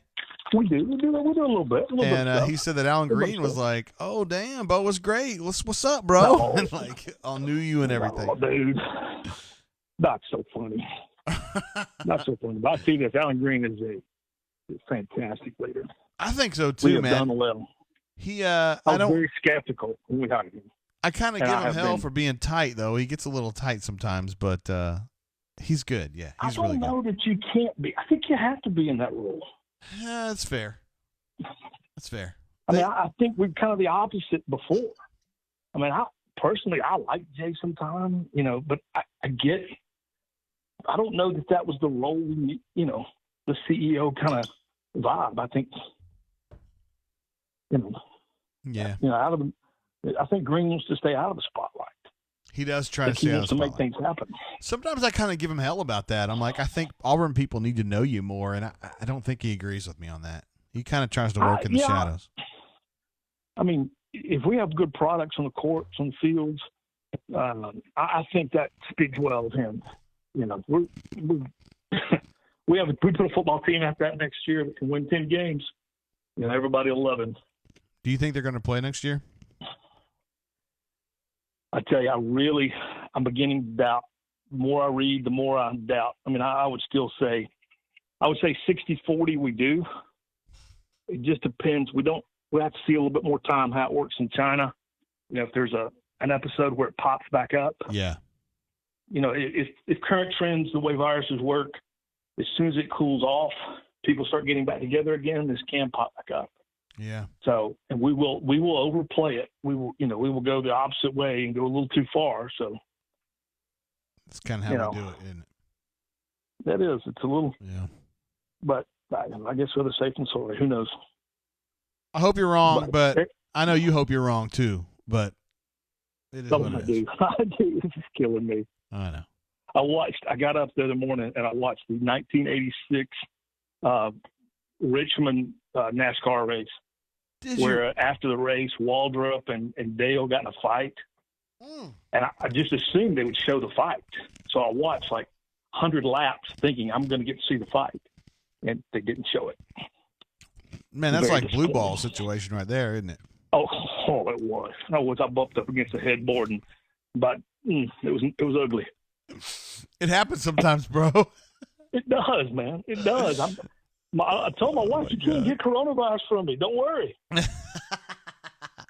Listen, man, we're going to get together at Soho Social when this thing's over. We're going to hang out, bro. 2 bunker members. We got to go there. And by the way, they're doing to-go food, too. We need to make sure we support a bunker business, for sure. I'll push that on the show, no doubt. Let people know about that. All right, man. Hey, have a good one. Good job tonight, guys. I didn't even use your real Two name brothers. once, so I feel like that's an accomplishment right there. Dude, it's hard. I don't see how you keep up with all this crap. All right, Bo. Good to see you, bro. See you. Bye. See you, bro. I know him in real life, so it's hard to not use his real name, but I didn't. So, Bo is great, ladies and gentlemen. One of the greats. He was also mentioning on the show, like you guys heard, that Soho Social in Homewood. You guys know Birmingham better than I do, but it's in that little shopping center there. I don't know what it's called. Is that Red Mountain? I don't know. I'm from Montgomery, so I don't know. That's like the big city to me. If you guys can get some to-go stuff from Soho Social, I would definitely do that. And same thing for folks in Auburn, Voodoo and Mobile. Voodoo's doing a bunch of takeout stuff. And, yeah, I would recommend that heartily. I eat a lot of Voodoo, or I did. They don't have one in Montgomery, but if they did, you better believe I'd be there. I saw a social media tweet from them, where they are selling their peanut butter pie, which I really like so much at Voodoo. They're selling that as a whole pie now. Like, so it's not a cup, it's a pie. And I'm glad they don't have that in Montgomery, because I would probably get that and destroy it, is what would happen. I have missed a bunch of stuff going on here. I do want to give a shout out to Ben B for a super chat. Super chat. Says, thanks, JGT. Thanks for doing the drain. Thank you for being part of the show, Ben B. And you're always here for us, bro. It's very much appreciated. We were also talking about drummers a little bit. I kind of lost some of that. But, yeah, I messed up Dragon Force and Dream Theater. My bad, guys. Totally my bad. And like I said, my friend OJ Stapleton from college would have absolutely mocked me for that, because he loved Dream Theater. He was always like, Dream Theater's so awesome, dude. And I listened to a couple songs. It's like, it's too much. I mean, for me, prog rock can go as far as Rush, because I love Rush. But once it goes past Rush, like you go to Coheed and Cambria, and then you go Dream Theater, like it's too much. It's too much for me. Not too much for you, too much for me. And then Dragon Force, the only reason I cared about that is because they had Through the Fire and Flames, which was the big Guitar Hero song back in the day, which I could not get on Expert. I did play on Expert, but I could not get that song. And I also couldn't finish Jordan because the song was too hard for me. Speaking of that, I wonder if I could even, I mean, we're in like quarantine now, so I don't know if I could even, could I even do Jordan?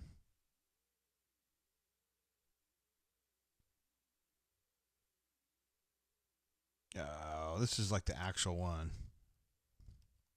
No, I'm sorry, man. It's Guitar Hero. Whoa. We got a call coming in. My bad. I'm not going to do this when we have a call coming in. Of course not. Hey, caller, how you doing? Welcome to the chat. Hey, Mr. JG, your favorite coach, Mr. Ed O'Brien of the University. Man, what's going on? How you doing?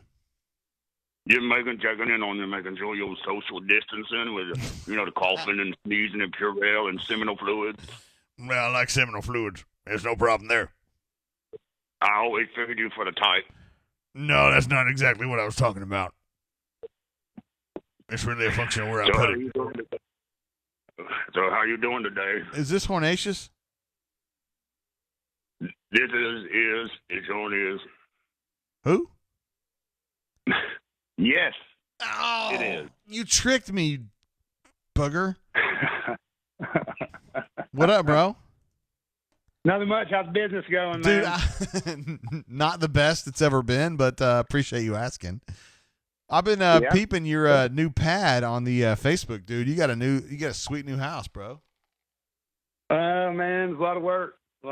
Dude. No, it is. A lot of work, but thank you. Thank you. Well, see, spent all my money on the house, so I didn't have any yard money, so I'm having to do all that on my own. That's the thing I was going to ask you about next, is because you've been doing a lot of landscaping, haven't you?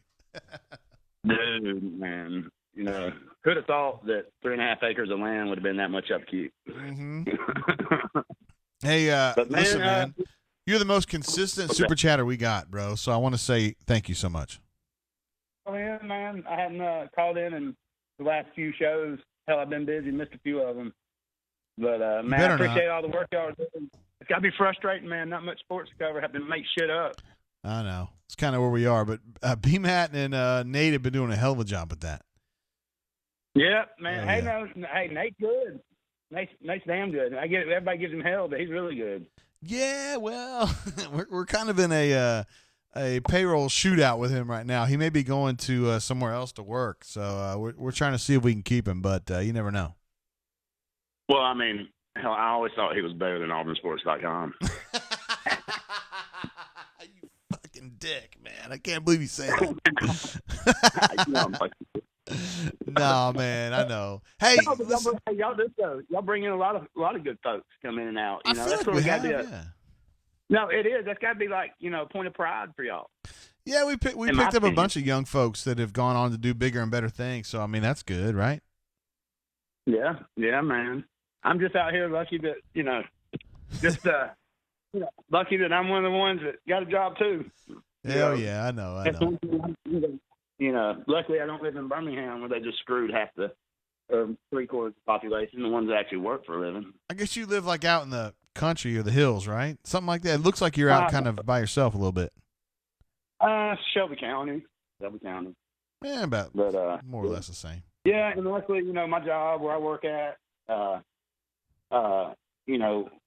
we got, we sell products through stores and website and all that. Our store stuff's down, but man, our website stuff's blown up since this coronavirus stuff. So, heck, we've been busier than we have been the last couple months. Yeah, that's good to hear, bro. Yep, man. Well, hey, keep up the good work, dude. All right, Hornacious, you're the man, bro. All right, man. Talk to you later. See you, bro. All right. That is Hornacious. I met him through the bunker, but I consider him one of my buddies in real life. Lives, as you heard, Shelby County, Alabama. Let's see what else we got here. We were talking more about drummers. I don't know. Somebody asked about Keith Moon. I don't really have an opinion on him. I'm sure he's good because I like The Who, but I mean, I don't know as though he's the greatest ever. I don't know. Raven says, let's see, Keith Moon, John Bonham, good one. Neil Peart, Ringo Starr, I don't know about that. Every drummer, regardless of genre, looks up to at least one of these. I could see that. I'm a Neil Peart guy, but I could also see where you're like, man, Neil Peart's lyrics are too like existential or philosophical, and they don't really speak to me. I could totally get that. I mean, I'm a Rush fan, and I would get in a fight for Rush, but I recognize the fact that Rush doesn't appeal to everyone. I get that. Let's see. I know there was something else here that caught my eye. AU Taxman. Okay, so I mentioned earlier about Soho Social, not knowing where they are. AU Taxman says they're in the shopping center in Soho. That makes a lot of sense considering they're called Soho Social. And those are owned by two bunker folks. So if you guys are in the Homewood area, I know Stretch Armstrong is close to there, but I don't really know what's up with that. I mean, I don't know who else is in that area, but if you can go there, those guys have been awesome. Super, super cool. AU Taxman also adds that Soho Social has the best chicken fingers in Birmingham. Yeah, that sounds good. I'd like to have some of that. Carl J says, Papa Bear here. We're glad to have you, Papa Bear. I even gave you the title of Papa Bear. I may have spelled the bear wrong. I'm sorry if I did. We got a call coming in, and I'm going to take this bad boy. Hey, caller, how you doing? Welcome to the show. First time, long time. Who I got on the horn? Be lucky. Be lucky? Be lucky. Hell yeah. What's up, bro? Nothing much, man. Just trying to find something to do. Hell yeah. And you're Family just out time. here just tearing shit up is what you're doing. I'm having a couple of cold ones and, trying to stay away from my family. I appreciate you social distancing like that, Be lucky. I'm talking about the ones that live with me. Oh, damn. Yeah, I understand. Believe me, I'm up here in the broadcast center, and I'm just avoiding the people that I live with. Yeah, man. So having my home office. You're drinking some home beers. office I'm drinking was some good whiskey. We're all good. What kind of beer Yeah, you I'm gonna drinking? start slowing. I'm having this little Hefeweizen, little German Hefe. Hefeweizen? That stuff is delicious, bro. Yes. That's like my favorite kind. I'm in Huntsville, and we have a really good craft beer scene up here. And I moved here 15 years ago, and Coors Light was the most extravagant beer that I drank. So my palate had expanded. Attaboy. Do you think we're going to have football this fall? I'm cautiously optimistic that we will. I think with all the resources being put on trying to come up with the medical resources that we need and some kind of solution, vaccine, something will work out well enough that we can still have it, even if it's bad enough where we do the no fans thing. I mean, thinking about that 2 weeks ago, I'd love to have NCAA tournament games with no fans right now. I would take that. Absolutely, man. I mean, because we have nothing right now. So, Exactly. This sucks. That would be a huge upgrade. And when it was first announced as a possibility, that seemed like the end of the world. Like, how can they do it with no fans? How are things up in Huntsville in general? You doing all right? Yeah, pretty good. We got a good group of intelligent folks around here. So Schools closed pretty early, and most folks have been trying to social distance, and a lot of been surprising. Lots of creative ideas for business owners. Tonight in my neighborhood, we had a local food truck come by, and basically they did, food for the whole neighborhood. So it was a win-win because folks didn't have to cook and kind of keep them in business. And, it was just a really good idea. That's badass. So what, they come up to your driveway and do it right there? They came to the clubhouse, parked in the clubhouse parking lot, and folks just drove up, put your order in, wait for it, and then head back to the house. That's badass, man. I like that. Yeah. Somebody was smart enough to coordinate that. They had the snow cone truck came through Saturday for the kids. So they're just trying to come up with different ideas like that to help local businesses and make it a little easier for folks to stay at home as much as possible. So. Yeah, word. We got to see some Auburn football this fall, bro. I mean, I got to see that. Yeah, I think we got a lot of pieces, and I'm excited to see, what Chad can do. I think if anybody can get Gus to show up more frequently, I think it's Chad. So when good Gus is around, we got a shot in every game. Yeah, and I honestly believe that Gus is giving Chad leeway to do shit. I really believe that. I know some people think Gus can't do that, but I think he's doing it. I really do. Chad is the one guy he would give dominion to do shit. And I agree with you 100%. And if it does not work with Chad, then we have our answer 100%. Exactly. It's never, ever going to work again. Man, you and I are aligned 100%. Absolutely. Yep. I just hope we get to see it, man. I just hope, nothing happens to disrail that and not give us that opportunity. Yeah. I know, man. We need football, bro. I need football. We all need football. We do. I'm with you on the drummer thing that you talked about earlier. Lars is one of my favorites. I love it. Yeah. One of my favorites of his is One. I think that's an earlier Oh, song shit. of theirs. Is that early? Because I'm old if that's early. Okay. Well, it was early for me. How old are you, bro? Like 35? No, man. I'm 45. Oh, shit. I'm 47, and I didn't feel like that was that early. But early for me because I am an African American who went to a purely white school, and so shit. that wasn't what I listened to. Oh, and word. it was Okay. just one of those band trips, and it was just like, hey, you should listen to this. And I was like, what the hell is this? Lars got shit on because when Napster came up, he got really upset about it and was trying to rag on everybody that would download their songs illegally. Which, you looking back on it, is kind of a legitimate gripe, right? I mean, it is, and age has taught me that. Younger, it was like, why is he not letting us get the free music? Exactly. And now, as someone who can afford the music, I'm like, you know what, this subscription thing is not so bad. I don't mind paying, whatever to get access to it. I would love this to. Makes sense. I would sit down and drink beer with Lars. I really would. I mean, I'd like to hang out with him. Yeah. Oh yeah. He's been a cool dude. And I bet his wife's really hot, even though I don't know what his wife looks like. But she's probably pretty hot. Percentages are high. Yeah. All right, bro. Yeah, listen, man, you're holding it down in Huntsville, and we need people in Huntsville to be holding it down. So you're the guy to do it. We got it, man. Hopefully one day you'll make it up this way for a bunker event. It's been a minute since we had some Auburn sports representation up on this end of the state. It's a little bit far away from my hometown, but I'm gonna do that, bro. I'm gonna make it up there. Understood. Looking forward to it. All right, be lucky. You be good. All right, man. Appreciate you. See ya. All right, be lucky. First time he's called in, but man, that guy's a beast. I love that guy. We need to get to Huntsville for real. That would be an awesome place for us to hang out. I know we've got a lot of really good folks up there. I know Archie's up there, and I know we've got some other folks that are up in the Rocket City. I always like going to the Rocket City. I went to Transylvania University in Lexington, Kentucky, but my wife's big sister in the sorority,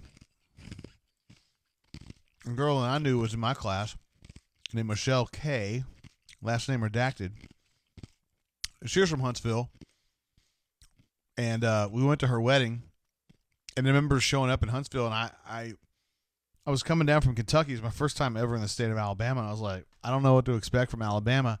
And we show up in Huntsville, and I was like, this place kicks ass. These people are, like, awesome. I had a great time in Huntsville. Let's see what else we got here, yo. I'm still getting shit on for the Dream Theater mix-up, which is totally on me. I'm embarrassed by that. It's terrible. I've probably been drinking Four Roses a little bit too much. I hope that my man Molester Stallone is still out there. And I hope if he's still on the show, he understands what I was messing with him about Sylvester Malone, because Russ 47 totally shanked your name when I was talking to him about it last time. It's pretty damn funny. Let's see what else. Papa Bear is in the house. Papa Bear is chatting with the folks. CJ3131, as you may know from the bunker, also known as Papa Bear, is in the hizzle. So keep an eye on him if you guys are in the chat. Let's see. Cass says this Glencairn whiskey glass just got more Four Roses SIB BS 57%. Damn. You must have some of that extra sweet nectar right there, bro. AU Taxman says successfully avoided the Masked Singer thanks to the drain. God knows what they're watching now. I am interested to find out, did somebody get unmasked tonight? Because I know Sarah Palin was the last one, which I was surprised by. And we'll see what happens next. It's hilarious to me that Lil Wayne was the first guy to lose. He was the robot. After the Super Bowl. It feels like forever ago, doesn't it? God bless. Papa Bear says, loves all of you, calling in on the next show on the Hog now, about to get on Georgia 400. Yeah, I know that road. Up toward where Scotty Pullman was from. I can't remember the name of that particular borough, but I forgot it. Yeah, it happens. AU Taxman says he's got a Glencairn here with some Willett Family Estate Rye. Oh, yeah. I had some of that when I was at Willett like 2 months ago. It feels like forever ago. I was really surprised by how small Willett was. There's like 50 people who work there total. And when you get there and you're like, this is it? This is the whole Willett thing? It's not that big. Let's see. We also want to wish Bull a happy birthday, apparently. He's turning I don't want to say how old he is, but if Bull is is listening to the show, it's a birthday. We love Bull. Bull's one of the good guys, for reals. Raven says, I believe the double bass from Metallica's One got me into metal. Yeah, that's true. And it's like, I mean, One is a great song. There's no doubt about it. And Justice for All. I can't say that was my first metal album. Probably Blizzard of Oz was my first metal album, but Bark of the Moon, probably my first. And I was listening to Master of Puppets, which is my favorite metal album of all time, which came out in 86, I believe.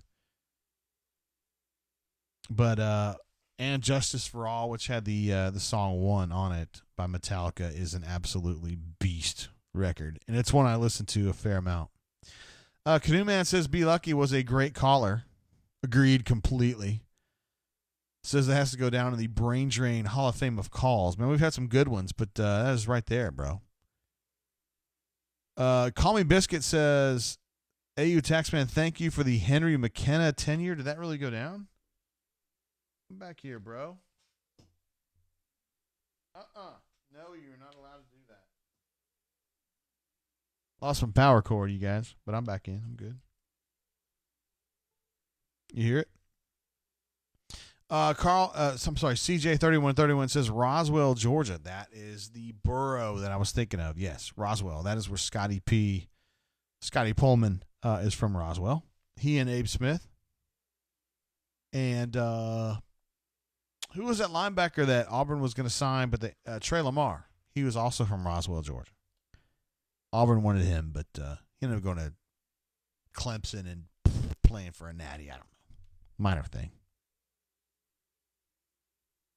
All right. We took a lot of calls. Oh my goodness, we got another call coming in. You know what I'm gonna do? I'm gonna take that bad boy. What's up, caller? How you doing? Welcome to the show. Hey, how's it going? Who I got on the horn? This is Hank. What up, Hank? How you doing, Hank? Well, really can't say I'm doing too damn good, JG. What's bothering you, bro? This goddamn coronavirus has got me about going goddamn crazy. Oh, man, why? Just because it's just like the flu. No, man. I tell you what, it's got my damn son all up over the goddamn house. It's got my wife, Peggy, just driving me nuts. Well, I hate to tell you this, but it's probably going to be a few more weeks, bro. God damn it, JG, don't give me that news. Now, they need to get this show back on the road, because I'll tell you what, because if they cancel the Dallas Cowboys season, we don't have an issue. No, I get it, man. I love the Cowboys. No, I don't really, but I'd love to see them playing if again. I have to miss my Cowboys missing the playoffs one more year, God damn it, I tell you what. Dude, I loved you in the Beavis and Butthead movie. You did a great job, bro. Beavis and Butthead, you them boys have been whacking off in my camper. Hell yeah. I mean, I didn't do it myself, but I know those guys, and they did it maybe. Yeah. Well, I'll let you go, JG. I'll get back in here and drink me a couple more Alamos and let you get back to it and let Bobby and Peggy keep driving me crazy. All right, Hank. You're doing a hell of a job, brother. You be good. You too, man. Have a good one. See? That's Hank. You may know him from King of the Hill. Also from Beavis and Butthead. One of the good guys. No doubt about that. We also got a super chat coming through from Call Me Biscuit. One of our absolute Hall of Fame chatters, no doubt about it.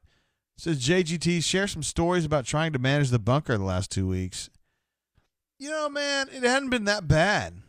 You know, like some people have been bitching about Stump Fan, and then Stump Fan, I contacted him, and he had a reasonable defense for the things that he's been doing too. I mean, people tag him a lot, so it's been mostly about Stump Fan, and then that whole thing. It's been better for me because, man, I get some really crazy folks. I mean, listen, man, when this thing first went down, I told you guys in the beginning of the show, you know, I mentioned, I made a statement about how I was going to be a little more lax on some of the political stuff. And I used the phrase "our president," which some people interpreted as me making fun of the president, which is actually the opposite of what I was trying to do. I was actually, if I was doing anything, I was kind of rattling the cages of the Democrats that want to shit on Trump all the time. But really, man, I'm not very political myself, and I just don't. I try to be middle of the road, and I don't know. I just try to be fair with everybody. Anyway, so I said "our president." So people thought that I was trying to rag on him, which I was not doing. I was actually trying to needle the people like Stump Fan and DM8 a little bit, like friendly, to be like, yo, it's still our president. I mean, come on, let's back him up. Anyway, some folks got upset about it, and that resulted in some people leaving, I think. Tiger Catch is not one of them. I'm glad to say Tiger Catch, we DM'd, and I think we got straight, and he's still here, and he's going to be here. We need Tiger Catch. I mean, he's good people. So I think a lot of that was overblown, but we had some people leave over that, and it is what it is. I really don't want to get into politics too much because I don't know, it gets people upset. And I mean, I really tried. I've been here since 2012, which is 7 years now, 8 years now, coming up on 8 years. And I mean, I just try not to interject my politics on you guys very much because you don't care. I mean, I'm just like you when it comes to politics. I'm just like a person. Like I'm an Auburn beat writer, but I'm just some dude. I don't have any enlightening things to pass along to you politically. I don't know. But, I mean, I try to just give DM8 and Stump and those guys who I probably don't agree with politically, but I try to give them a little space because, again, it's not really the way I look at things, so I just kind of give them a little leeway. That's all. And so people think that I agree with them, which is a reasonable conclusion to draw, but that's just not. I don't know. I try to give everybody a voice, and I don't want to rag on people. Tiger Catch. I just got a text from about Tiger Catch. I know who that is. I know who you are, bro. I also got a text earlier that concerned me, actually. I told you guys in the top of the show. Oh, shit. First of all, I want to give some shout-outs to our super chatters. I mentioned Call Me Biscuit earlier. And he asked about trying to manage the bunker the last couple weeks. It's actually been pretty decent, aside from the political flare-up.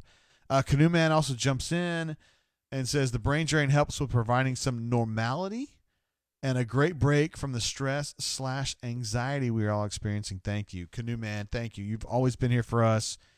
You've been big on the show. You've been big as a super chatter, and it's very much appreciated. Big on the site as well.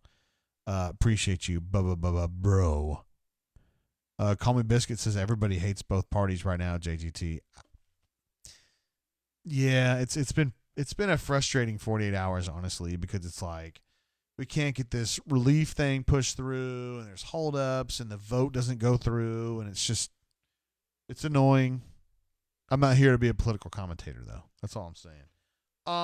So I mentioned at the top of the show that I'm in some group chats with some folks who are other college football reporters that I met along the way. Excuse me. This is a text that I got. I think it was during, it was 2 calls ago. And it says, was texting with blank. Blank is a very high-profile assistant coach in the SEC. He told me, quote, a very well-respected coach in our league, end quote, doesn't think they'll play the season. And another person in my chat said, I don't either based on conversations today.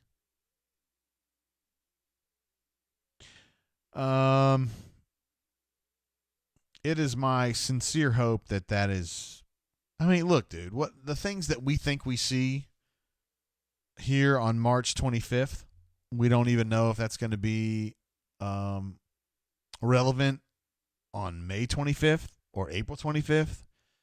I think things are going to change so dramatically week by week. And obviously we're having a bad week in America right now, and we'll probably have another bad week or two. I'm very hopeful that we can get this thing chilled out by the time we get to June 1, let's say. And hopefully from that point forward, we can get things to the point where we can play some football. I believe that. The people I've talked to believe that. These folks, maybe not as much. I don't know who they're talking about. A very well-respected coach in our league, and this is from an SEC assistant coach, doesn't think they'll play the season. I mean, but that's just, I mean, you don't know. I mean, it's March 25th. We got a long way to go. And you guys know how I feel about this. I expect a miracle. I'm not saying I don't ever rag on people who don't see things that way, and I have no reason to believe that. I just believe in the power of optimistic things happening. So there you go. That's how I feel about it. I'm not an epidemiologist. I'm a sports writer. I'm a message board moderator, content creator. That's pretty much it. Let's see where I've missed stuff. Love the Cat says, bad Hank Hill impression. I thought it was pretty good. Whatever. Cass says, Malik Willis, now of Liberty fame, is a Roswell product. You're absolutely right. Thank you for bringing that up. Cass says, that was a pretty funny whacking reference. Ay. Let's see what else we got here. Canoe Man says, I would imagine the games will be played by fans. It will be played without fans at worst by then. Of course, none of us know. And there's a long way to go. Absolutely. I'm glad Canoe Man is on my team. Expect a miracle. Hashtag expect a miracle. And Love the Cat says, I'm sorry. Hornacia says, in general, life works out. That's how I feel about it. Raven says, do you think it's possible to play without the fans? Well, yes, I do. But I think you got a couple problems with that. You've got everybody's going to tailgate unless Auburn, all the schools officially say no tailgating, right? Tailgating is what we do. We got a call coming in. You know what I'm going to do? I'm going to take that bad boy. Hell yeah, I am. Of course I am. Hey, caller, welcome to the show. How you doing? Sugar sticks and dog dicks. What's going on? It's you know who it is. It's Doc Dumpster, ladies and gentlemen. Hey, all I got to say is freaking Hall of Fame freaking show. I don't even know if I've ever listened to a show from the beginning. I always watch it, like past 2 days later. Well, yeah. Dude, you started off, Stretch Armstrong jumps in, and all of a sudden the freaking party blows up. How about freaking Coach Bo is great calling in? I mean, Power Man's been in. I mean, now, I have not heard Ruxy Poo. Has anybody seen his drunk ass? Hell no, I haven't. He's probably had too much cheap beer, man. Yeah, the only thing that bothers me is I just feel like that brain drains and Ruxy Poo go hand in hand, okay? He's got, instead of start drinking at 9 a.m., why not start drinking like at 2 p.m. so you can make the first call and make this thing work? Do you understand what I'm saying? Yeah, I do. I mean, that's what I do myself. So, I practice safe drinking. Yeah, I'm just saying, Ruxy Poo, he is the brain drain. That's how we love Ruxy Poo, okay? If he misses the brain drain, it means he's too trashed. We've got to get him chemically balanced to make that first call. But thank God Stretch took his place and kind of set the motion and balance tonight. You know what I'm saying? Yeah. Ruxy Poo says that you coached him once upon a time. Is that true? Oh, yeah. No. I know Ruxy Poo, and I don't want to get into too many details, but that's just the way it works, in the coaching world. But sure. It has been I'm going to tell you, speaking of coaching, Tate, dude, I've been watching all night the Auburn bunker, our family. Everybody loves this Jalen Green cat. Okay, yeah. I've never ever seen him play. He's on ESPNU tonight. I've been watching him for 2 hours. Dude, I've never seen him play. It's fun to watch him play. Is he good? He's pretty good. Nobody's ever as good as the bunker thinks you are. But he kind of reminds me of a kind of a long version of, let's just say, Mustafa Heron. Oh, damn. What I'm saying is he's probably a little bit better outside shooter. Mustafa's probably a little stronger. Now I will say this show loves him. I think he's the only guy in the game that's like uncommitted, so they're all over him. Yeah. But he's obviously. But listen, whoever gets this guy, he's going to help big time. But I would say a lot. He looks 6 inches taller and 30 pounds lighter than Mustafa Heron just on the video. Well, I think he's a baller, bro, and I'd love to see him at Auburn next year. He's a baller. Totally, yes. I'm still just kind of blown away by the fact that you coached Ruxpin, though. I mean, like, you made him what he is today. There's a long story there, but I have coached around Ruxpin. So let's be honest. Doc has coached probably 2,000 kids below the age of 8 years old. And probably those 2,000, 1,999 of them have a losing record in their 8U career. But that's okay. But that's okay because they know that I love them. When they graduate high school, they're going to remember Coach Doc and I love them. Hey, do you think we're going to have football this fall, bro? I hope so, Coach. I mean, I hope so. It is, I think it's too early to tell. I think, what are we at? March 25th or whatever. Yeah. I think by a month from now, I think we'll have a great idea what we're looking like. I think it's still too early to tell. But I think, if a month from now, every number's just climbing, if everybody's sick, I don't think it's a good sign. But if a month from now there's an in place where everything's smoothing out, I think we'll be okay. It's just too early to tell. I hope we have football. Can you imagine? And I put this on the bunker today. Can you imagine the freaking emotional distress and the depression if we don't have football? I know, man. I mean, that's kind of what. I mean, it's fall in the South, I mean, you think about this. I was talking about this today to a buddy of mine. Let's say LSU, Tuscaloosa, Athens, Auburn, Gainesville, South Kakalaki. I mean, we all live for football. I mean, that's just what we do.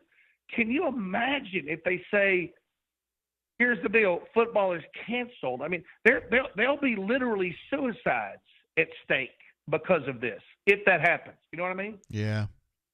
It's a bad time, man. This is a tough time, Doc. I'm not going to lie about it, bro. Yeah, I mean, I'm an old guy. I mean, I'm older than most people on the You're not that damn old. You're not that damn old. Coach, I'm pretty damn old, okay? All I'm saying is, and listen, I hope I live a long time, but I never know. But what I'm saying is this, hopefully we have football, because if we don't, it's going to be a killer on all of us. I mean, I can't wait to see Chivy Poo. I can't wait to see Sherwood. What a great time in Auburn history. Think about this, Tate. Our football and basketball programs lose a ton of great players, okay? On the inside, that doesn't sound good, okay? But I'm always one of those guys, dude. I can't wait to see new players. And if football season goes on and if basketball season goes on, we're going to see a shitload of new players. We don't even know who they are right now. Yeah. And how exciting is that? That would be pretty cool, especially if they're awesome and they beat Alabama, right? Oh yeah. I mean, yeah. Listen, that's the other side. Hopefully they're good. I mean, that's what I'm saying. Our football program is so interesting because Steele plays a lot of guys, and we've had a lot of upperclassmen, so we have not seen the younger guys the past 2 years like we may have seen in years past. So there's a whole bunch of younger guys that, and listen, they may be really good players, they may not be, but they're going to be out there on the firing lines next year if we play. You know what I'm saying? Yeah, they are. I mean, look at Colby Wood. I mean, you're talking about a high school animal, okay? He has not played any at Auburn. I guess, we didn't need him or whatever it was. These guys are going to be asked to, hey, we're not asking you to contribute. We're asking you to go tackle the fucking Alabama quarterback. You know what I'm saying? We're asking you, we're not asking you to go out there and play. We're asking you to kill somebody. Hell you know what I'm yeah. Hell yeah. So anyway, but I probably talked too much, but is everything else okay? Yeah, I mean, my wife got laid off, Doc, and I'm kind of bummed about that, bro. But other than that, I'm glad to have. I'm totally sorry. I'm so sorry to hear that. We all got it, I'm sorry. Anybody who's been laid off, I'll probably get laid off tomorrow. But I will say this to the bunker public, because it's been an absolute passionate plea on the bunker, on our family lately. If we can get rid of this virus, the economy will flourish. Absolutely. Okay? We just, I know a lot of people say, oh, we got to worry about the economy. I understand that. But we can cure the economy. It was great before the virus, okay? We can't bring back dead bodies. If we can get this virus under control, your wife's going to be running a daycare that's going to kill it. I mean, I'm going to be working for a company delivering things that are going to kill it. We just got to, hopefully we can get this thing under control. Yeah, that's the thing, man. I expect good things to happen, bro. I mean, we got great people, so I mean that's that. Now tell me this. Now, this is a question for you, Coach Tate, because I think a lot of people would like to know this. Okay, your wife, if she's been laid off, okay, can you live with her under the same roof when she's not working and you're not working? Hell yeah, man. I don't want to go into the reasons why, but she's pretty high, I think. Well, I mean, what I'm saying is, you're not used to probably talking to her for 40 hours a week. Now you're going to have to. Is that going to work? And we're going to make it work, Doc. I mean, that's just the reality of it. And I may have to grope her from time to time. But, I mean, that's part of it.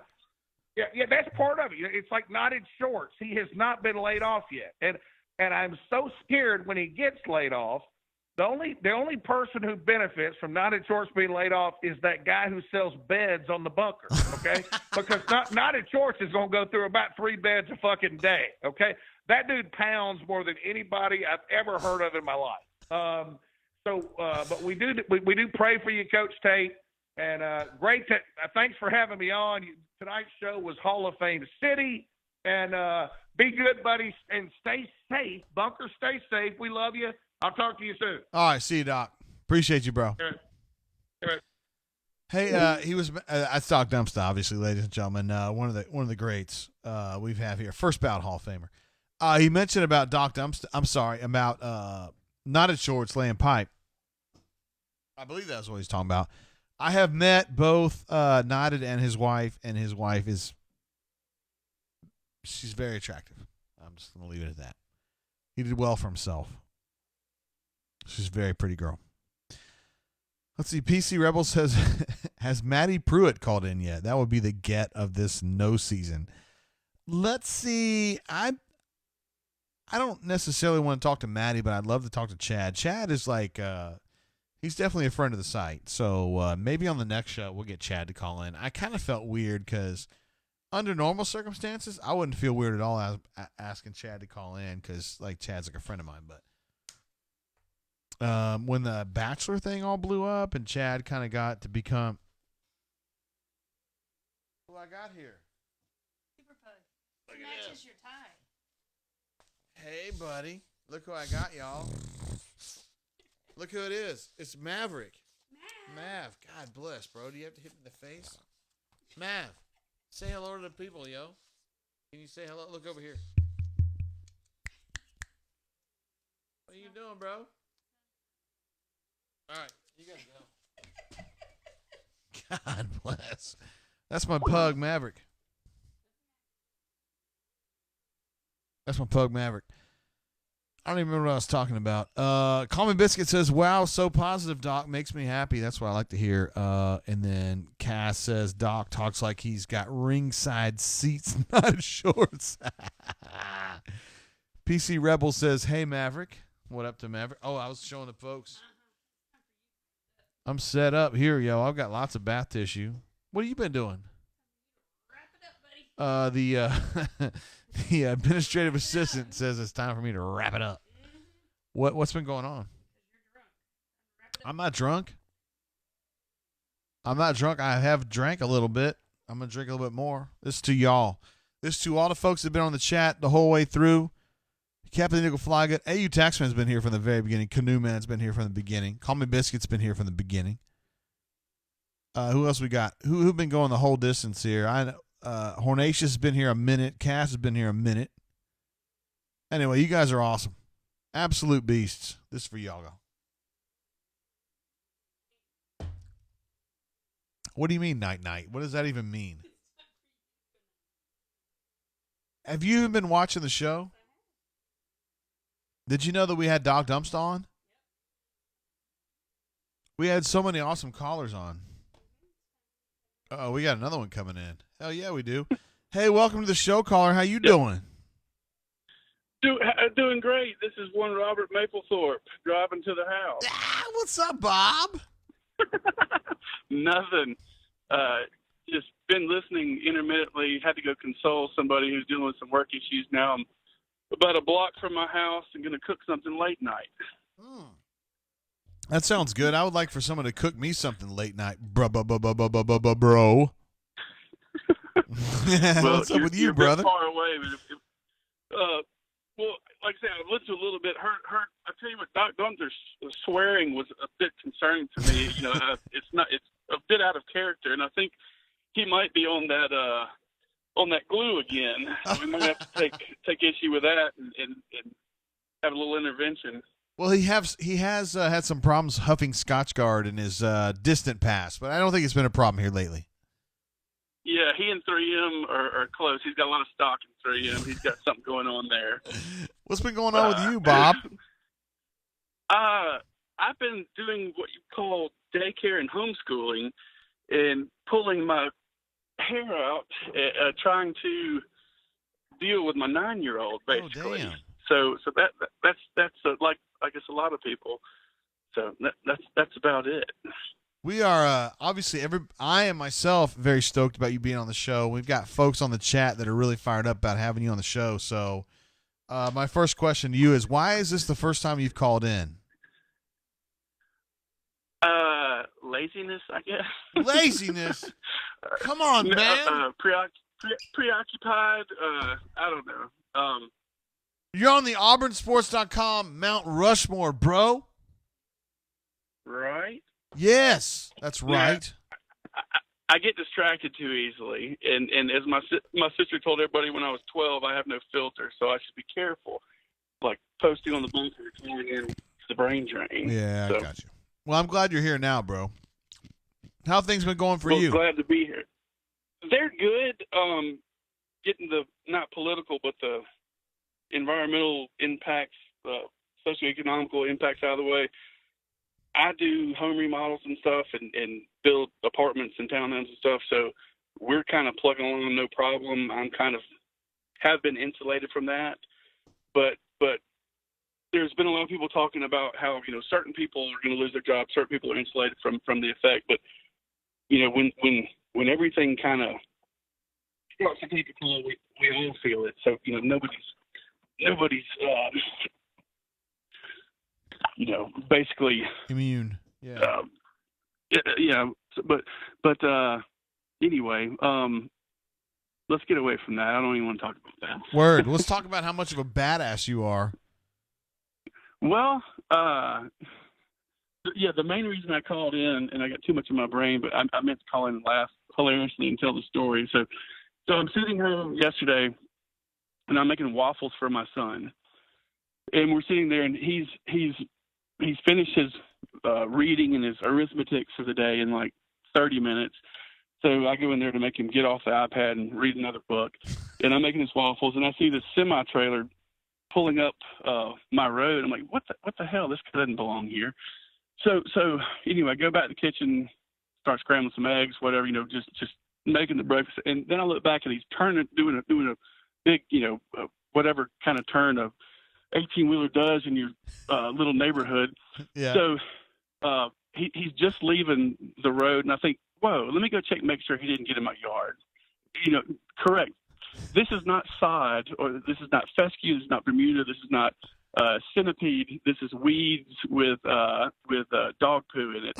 but like I responded to, I'm trying to think who it was. I'll think of a minute. Not Pub McNasty, it was somebody else. But it didn't. I told him I didn't care if I was stacking shit in my yard. The fact that it's my yard and this guy drove through it. It's like, this is a nice rug and this guy peed on it. Yeah, exactly. So, tied the room together. So anyway, I walk out and there's these huge ruts in my lawn. So anyway, I'm barefooted. I run to my truck, which I just got 6 months ago. I went from a Tacoma to a huge, scary diesel Dodge. So I'm barefooted in my Dodge, going about 50 down my neighborhood, about a quarter mile down the road, catch the guy in the turn lane, and his window's down, my window's down, start cussing the guy to pull over. He just ran through my effing yard. So anyway, we pull him over, and I just happen to be on prednisone right now, so I'm a little bit more easily irritable than normal, yeah. And I'm a hothead anyway. So anyway, we get him pulled over, and I get out of my truck to walk back to his little tractor trailer, and he's walking towards me. And as I get closer, he just starts backing up because my face is literally the shade of a tomato, and I'm shaking. I'm so mad. So anyway, we get back there and straighten it all out, and just my main concern was, why wouldn't you come knock on my door and tell me you just ran through my yard? Yeah, that's the right thing to do. Right. So anyway, that was the issue there. Did you punch him in the probably more face? anticlimactic. Do what now? Did you punch him in the face and tell him to kiss your ass? No, I think that would have been a bit much. Okay. All I need to do was to let him know I was disappointed. And then his and Big Time AU knows the owner of this trucking company. We chatted a bit, and this guy, I called the owner once I calmed down. They're coming to fix it, and everything's great, and that's fantastic. But without sports, I guess we have to post more bullshit than normal on the bunker. So I guess that's what we talk about on the brain drain. So that was probably, like I say, less anticlimactic than it could have been. But cabin fever is real. Yeah, for real. Listen, Papa Bear CJ3131 says you were lucky I did not run over your foot. So he may have been the guy right there. It could have happened. It could have happened. But on another note, we appreciate what you're doing, and I know, like I've turned on ESPN twice in the last 3 weeks, two and a half weeks, and they're filling up airtime. They're talking about the NFL. They're talking about who's going to go where, and you look at everybody's filling time with hopefulness of what's going to happen, and we're talking about who's going to sign. Is Jalen Green coming? What's going to happen with Auburn football? And really, if you don't focus on that and you lose that hope, then you're defeating yourself already. Yeah. So who knows what's going to happen? I think within the next couple months, we'll not only find a treatment for this, which everybody's rapidly working on. Awesome. I think we're going to start to see some changings, of the curve and whatnot, and it'll be enough to where good luck stomping out football. So I don't see that happening, but I do appreciate you keeping the entertainment alive and allowing people like me to come on and babble my half-drunken guts out to help to add to it. But and like you said, I mean, these are dangerous times. We have to entertain ourselves somehow. Yeah. But I appreciate you continuing entertainment of any sort and allowing a little more leniency for us to entertain while we're dealing with it. So I appreciate you and thank you very much. Bob, you're doing a hell of a job, bro. You're one of the best. So I appreciate you calling in, bro. Well, good deal. I'll call back next time sober and we'll talk real. Okay. I don't like sober, but that's cool. That's all right. All right, bro. All right, buddy. We'll appreciate it and continue the show. All right, man. See ya. See ya. Bob Mapplethorpe, ladies and gentlemen, one of the all-time greats. Yeah, I'm pretty fired up, man. You guys are pretty fired up about Bob calling in, too. Hell yeah, you did. Let's see. What else did I miss on this? Cass had a super chat coming through. You have to keep the brain drain going as long as people are into it. Call Me Biscuit says, what our least favorite horn said. And Hornacious says, make another drink, which I already did. I'm going to be honest with you guys. I'm probably one drink away from not being able to run the show anymore because there's a fair amount of stuff that goes on here to keep the show going, and I'm losing my ability to manage it properly, which is not great. But we're very proud of Bob for calling in. I think it was the first time he's called into the show, including football season. So that was good stuff. Call Me Biscuit says it was Jazzy Joe. Bob talking about a semi-truck messing up his yard, and of course we know Jazzy Joe, one of our all-time favorites, is a semi-truck driver, long-haul driver. So Call Me Biscuit trying to say it may have been Jazzy Joe. Ay. Let's see what else we got here. Canoe Man defending Jazzy Joe, saying there's no way he would have done that. I feel like Jazzy Joe is pretty legit. I don't think he would have done that. Call Me Biscuit says the bunker GoFundMe was for Jazzy Joe to rut Bob's yard. You guys are terrible, man. Raven says, let's see the bottle. Here's the bottle. I need to make sure I can see this myself. There's the bottle. So we've drank probably a third of that tonight. I don't know. That's about right. It was probably above the Four Roses logo tonight when we started. I'm not sitting here talking a bunch of junk about how I'm a big superstar. I can drink a bunch of bourbon. I mean, I just drink, until I'm happy, Oh, we got Justin Lee in the hizzle from the OA News. Justin Lee, one of my favorite young reporters on the beat, although he's not that young. He's young compared to me. Says, when are we going to get another Call of Duty win? I have been working, I've been playing a lot of solos lately in my off time, and I've been playing better. I have not had any invitations from you lately, Justin. So next time you feel like you need some superstardom on your team, I am here for you. I'm better than you at that game. Although that dude, I think it was Christian that we were playing with the other night, was better than both of us, honestly. Canoe Man says, is he too legit? You may be talking about Bob. I'm not sure. I'm sorry I've missed the reference on that one. That's my bad. Let's see. Love the Cat says, just go to bed and keep the feed going for the chat. Can't do that, bro. That's disrespectful. Raven says you put a hurting on that, son. I mean, I have. I mean, no joke for me. I mean, I'm not a particularly big dude. I don't know. We probably had a third of that tonight, I would say. Yeah, so, I mean, I don't feel like I'm betraying any covenants here when I say, so I've told you guys before I had breakfast with Gus. It's probably been 3 weeks ago now. And he was talking to me a little bit about, like, what I do. Like, he knows that I'm not writing as much now. He knows I do video and stuff. And he was like, so you just kind of do video? I was like, yeah, that's pretty much what I do. And he's like, so what do you talk about? I'm like, football, basketball, that's kind of whatever's going on. He's like, so you just pretty much talk about it? I was like, yeah, that's pretty much what I do. He just doesn't get it.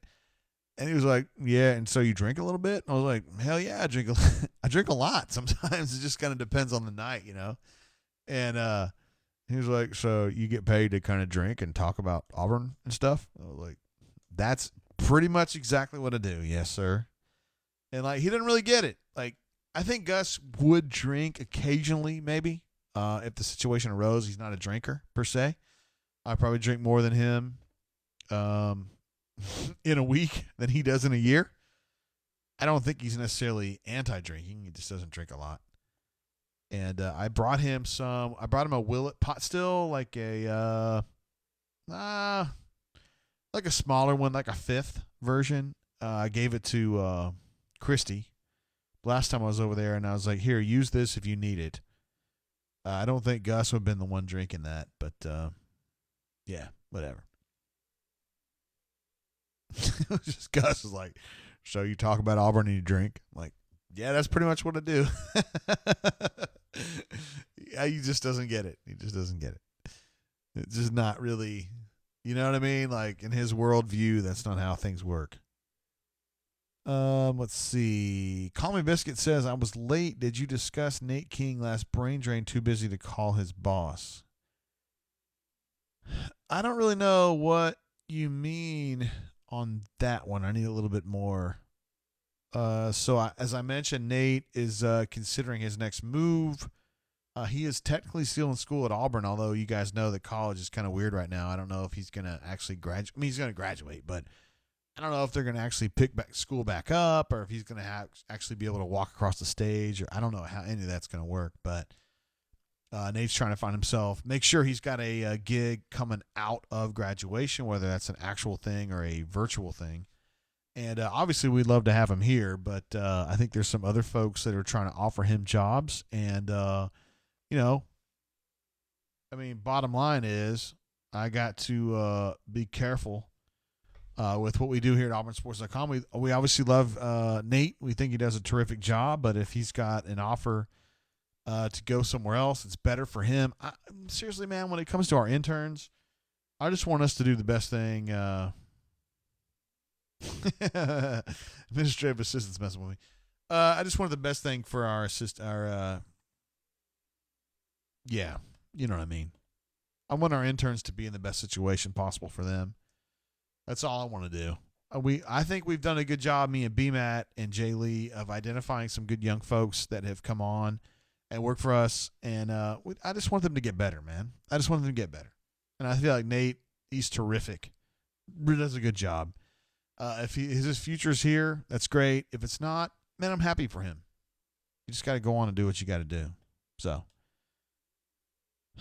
yeah, that's kind of the thing. Let's see what else we got here.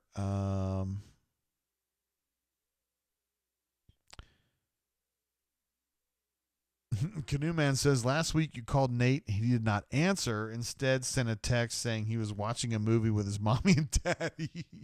That is exactly what he did. We got to get that straightened out if he's going to stay here. Yeah. 49 minutes to midnight says, oh no, the pasty white boy has to go. Are you talking about me? Why would you want to get rid of me, bro? Nah, we love Nate, man. Nate's been great. Nate's been awesome. He's got a great future in this business. He's a good writer. He's a good reporter. And whether he's working here, he's working somewhere else, man, I'm happy for him. He's done. He's so much more advanced than I was at that age, and good for him. We're gonna try to keep him here, but if he doesn't end up here, then he doesn't end up here. I don't know what to tell you. I just want, I really want what's best for our interns. Just want to move them on. If that's what it takes, if they want to stay, that's cool too. Whatever. It just kind of works out like, let's see, Call Me Biscuit says, Jay is negotiating with Nate now, or is he deep in the Four Roses? We're pretty deep in the Four Roses, honestly. Canoe Man says it was his attempt at a power move for negotiation to make so much more sense now. Love the Cat says viewers are increasing. Is that even true? We're doing okay. These numbers don't make sense to me. I think we have bigger numbers than that. PC Rebel says this wouldn't exist without JG Tate. Same with video over at Rebel Grove. Don't run off that pasty boy with highlights. Canoe Man says he's so much more advanced than Brandon Marcello is currently. What? Brandon's a terrific writer and reporter. I like Brandon. I mean, I don't necessarily want to hang out with Brandon, but he's really good at what he does. And he has a great wife. His wife's really cool. Her name's Amanda, and he did a good job. I don't know, man. I'm really big on who people marry, guys or girls. You look at Gus, like when I met Gus and I started hanging out with him a little bit when he was coordinator, I was like, man, this guy's kind of a robot. But then I met Christy and I was like, no, that chick's really cool. He knows what he's doing. And then same thing with Brandon. Brandon to me seems kind of off-putting sometimes, but then his wife's really cool, man. I like that girl, and he did a great job. I don't know. It changes how I feel about Brandon too. He did a great job. Did a good job. Canoe Man says, not a knock on Brandon, a compliment to Nate. Word. All right. Yeah, Nate is he's so far ahead of where I was when I was that age. Not that I'm like the Hall of Fame or anything. I'm just saying I can just tell you kind of where I was at 21 or 22, and he's way ahead of me. So, we'll see what happens. Of course, we love the folks we have here. I mean, JG Tate's all right. I mean, when it comes to YouTube. Then you got B-Matt, and you got Jay Lee. And you guys haven't had a chance to meet our true, our intern, Maddie. Because I don't really think of Nate as an intern anymore. He does a lot of stuff for us. Hornacia says, no football means you can make the Halloween party, Jay. Oh, believe me. If there's no football, first of all, I'm going to have a lot of time on my hands. And I would definitely go to any Halloween parties needed because I really like Halloween. That is one of those. Uh-oh.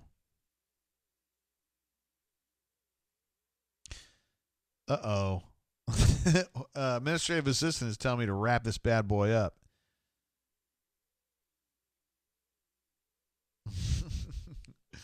She's having fun with it, though. Let's see what up. Cass says, I just poured another 4 roses. How about you guys? I've poured like 6.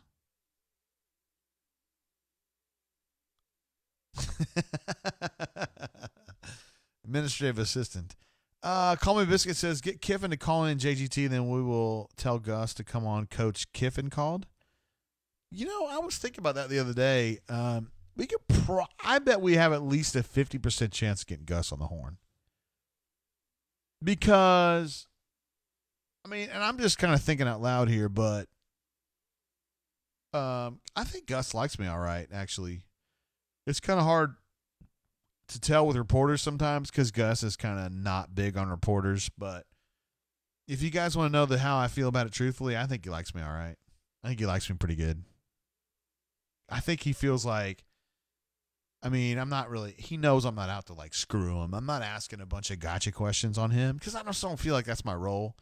And I mean, the truth be told, I like Gus. He's all right, man. I know, I get it why you guys get frustrated with him, and I raise hell with him about it too. Like when he runs up the middle 17 consecutive times against LSU, we talk about it.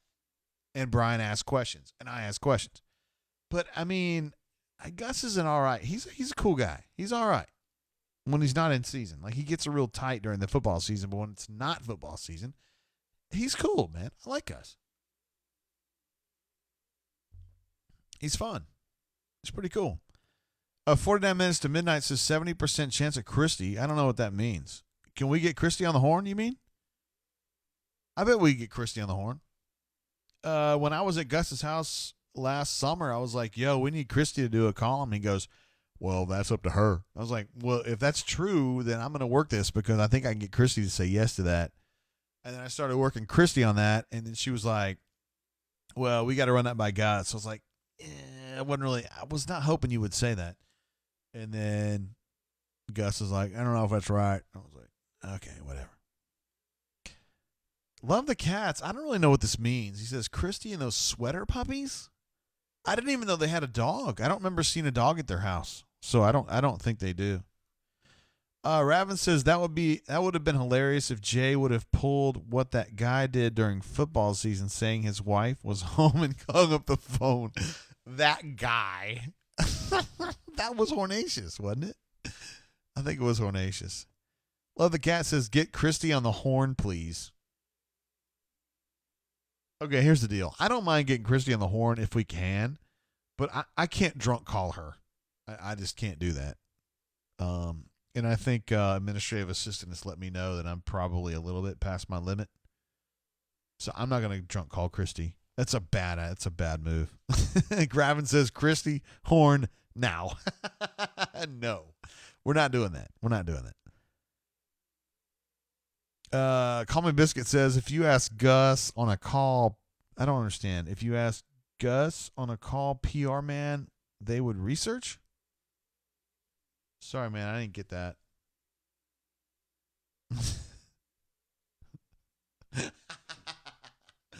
Administrative assistant says I really need to get off the horn. Yeah, I probably do. You guys, let's see. Cass says it would be really cool if Christy called in. Her stories would be next level. Yeah, I don't want Christy. I don't want to pressure her into like telling stories or whatever, you know. Love the cat says you aren't Ole Miss drunk, Lo. Yeah, I was pretty lit for Ole Miss, wasn't I? I don't know why. I mean, I wasn't like particularly fired up about that game or whatever. I mean, it was, you know, you're looking back on it, it's like, dang, it was a football game. I'd love to have a football game right now. But, you know, it's Ole Miss. I don't know. I like the Ole Miss folks. They've been really cool to me over at rebelgrove.com. The Canoe Man says, Call Me Biscuit is drunk typing. Yeah, I didn't really understand what he's saying. Oh, he's acknowledging now that he's drunk typing. That's fine. Look, bro, I've been doing it. I've drunk videoed before. It's no big deal. We've all been there, bro.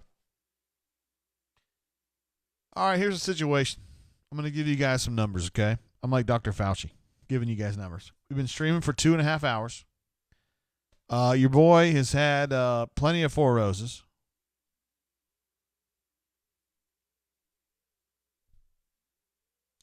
I'll tell you what. Call Me Biscuit says, why don't you call administrative assistant? You know what? I'm going to do that. We can do that. Let me oh shoot, my bad. I didn't mean to call that back. I do that all the time. Well, I don't, you know what? Here's what's weird. I don't even know what her number is. I mean, I never deal with her number.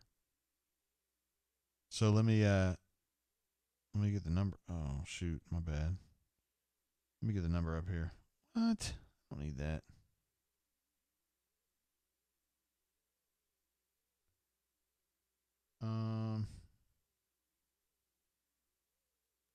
Oh, there we go.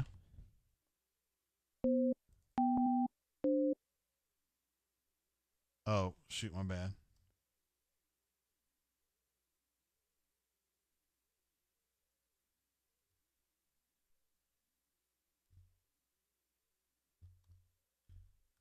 I actually do know her number if I had to. We'll call administrative assistant now. Oh, you better believe I'm going to do that. How you doing? Hello. Hey, caller. How you doing? Welcome to the show. How you doing?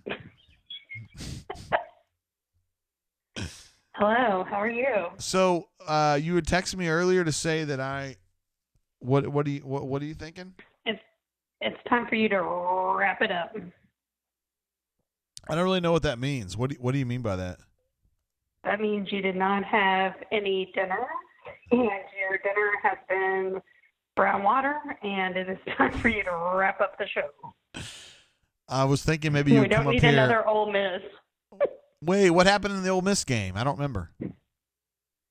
I was out of town for that one, so it won't happen this time. But what happened? Where were you at? Where were you Where were you located? I was located. Where were you located? In Atlanta. Oh, you were in Atlanta? Oh, was that with the girls? Yes. And that's when you mixed the Blantons? I didn't mix the Blantons. Others did, but I had Blantons. Okay. But, buddy, it's time for you to wrap this show up. I know all 30 watchers are going to be devastated, but it's time to wrap it up. That number is bullshit. That is not an accurate number. I know that's not an accurate number. Well, I think it was hard to find, too, for some reason. I don't know why. I don't understand that. Anyway. What happened? Okay. Well, we'll discuss that later. Okay. Hello, Auburn sports fans, and it's time for Jay to go night-night. Okay. Thank you, administrative assistant. You're the best. Bye-bye. Bye-bye. All right. So that was administrative assistant, and she said, yeah, I need to get off the horn. Canoe Man says, is that when she stole the Blantons?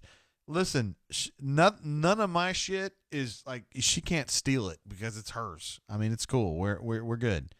So what she did was she went to a girls' weekend out in Atlanta, and she said, would you be cool with me taking some bourbon for the trip? And I was like, of course. I mean, what's mine is yours. I mean, guys, we've been married like 25 years. That's how you get there, right? Didn't think she was going to take the Blantons. I was hoping she would take that fucking Heaven Hill. But that's fine, whatever. So she ended up taking the Blantons, and I didn't even look because we have a very sophisticated bourbon. I need to show you guys a picture, but we have a pretty full and sophisticated bourbon cabinet. And I was like, the Blantons is it's underneath and it's locked. So I was like, she's not gonna take the Blantons. I mean, there's so many. We have like 10 or 15 bourbons that are on top of that. She's just going to take one of the ones that's on top. She took the Blantons, and then she came back, and then she put the Blantons on the top, and it was like a quarter full. And I was like, wait a minute. You took the Blantons? And she said, yeah, that's what they wanted. I'm like, look, I know Sonia and Bridget did not ask for the Blantons. And then she's like, yeah, well, that's what I took. It's like, shit.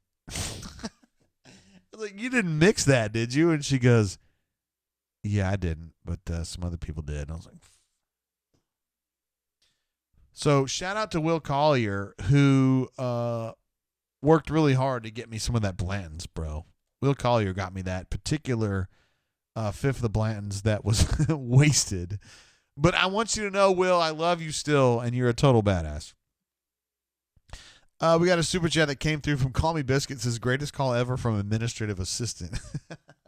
I don't know as though she helped a lot, but yeah, she keeps it real. She's not one of those wives who's like, I'll never make you look bad. Like she'll always make me look bad if I need it.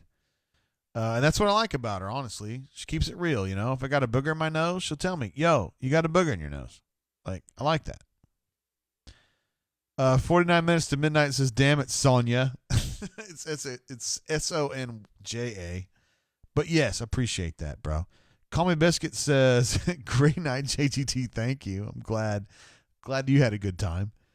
Let's see. Cass says, if I do another super chat, I'll show her who's boss. Good luck with that. 49 minutes to midnight says 0.0. Oh, man. Hornacia says $100 Jimpy super chat if you do the truffle shuffle, Jay. No, I'm not going to do that. I'm not quite there yet. I could do it. I have done it before, and I certainly have the body to do it, but I'm not going to do it tonight.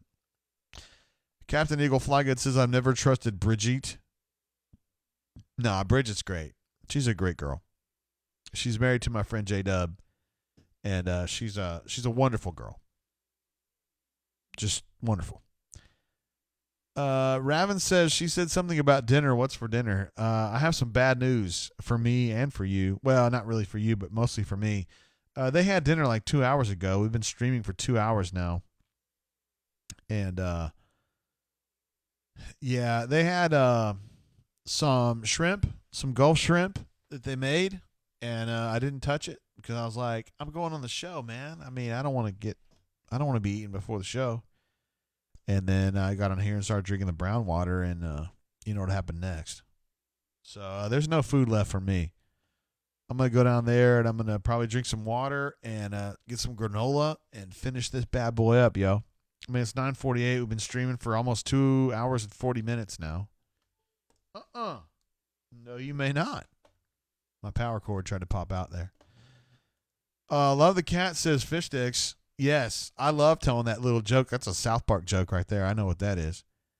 When you say, God bless. I can't remember how you set that joke up, though. It was like something like, does he say, are you a gay fish? I don't remember what he says. Canoe Man says, when are we getting B-Man on the horn? I think B-Mat's off today. 49 minutes to midnight says, JGT passed up jumbo for shrimp for us. That's kind of true, but I love you guys. Call Me Biscuit says, we love you, but this shit is recorded. And there's 100% truth to that. All right, so we'll wrap it up, guys. We're coming up on 3 hours, really, but, you know, it's all good. And an administrative assistant has told me repeatedly, and for you guys to hear, that I need to get off the air. So I'm going to do that, guys. First of all, I want to give a big shout out to all of our badass super chatters. Let's kind of work our way through this. Sterling fired it up first. Love the Cat. Stu Pup, a Storm 20, who I think is a great caller, by the way. I did not hear from him today.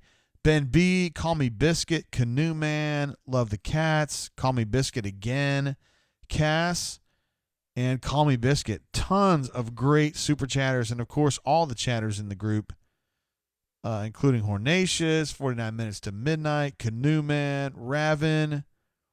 Total badass. You guys are total badass. Canoe Man says, how can we have a brain jam without the legend B-Mat? Dude, we love B-Mat, and he is a legend. But I'm not really in the point where I'm going to add him to the show. Other folks that deserve credit, AU Taxman, who's a total beast. Absolutely. Cass, appreciate you being here, bro.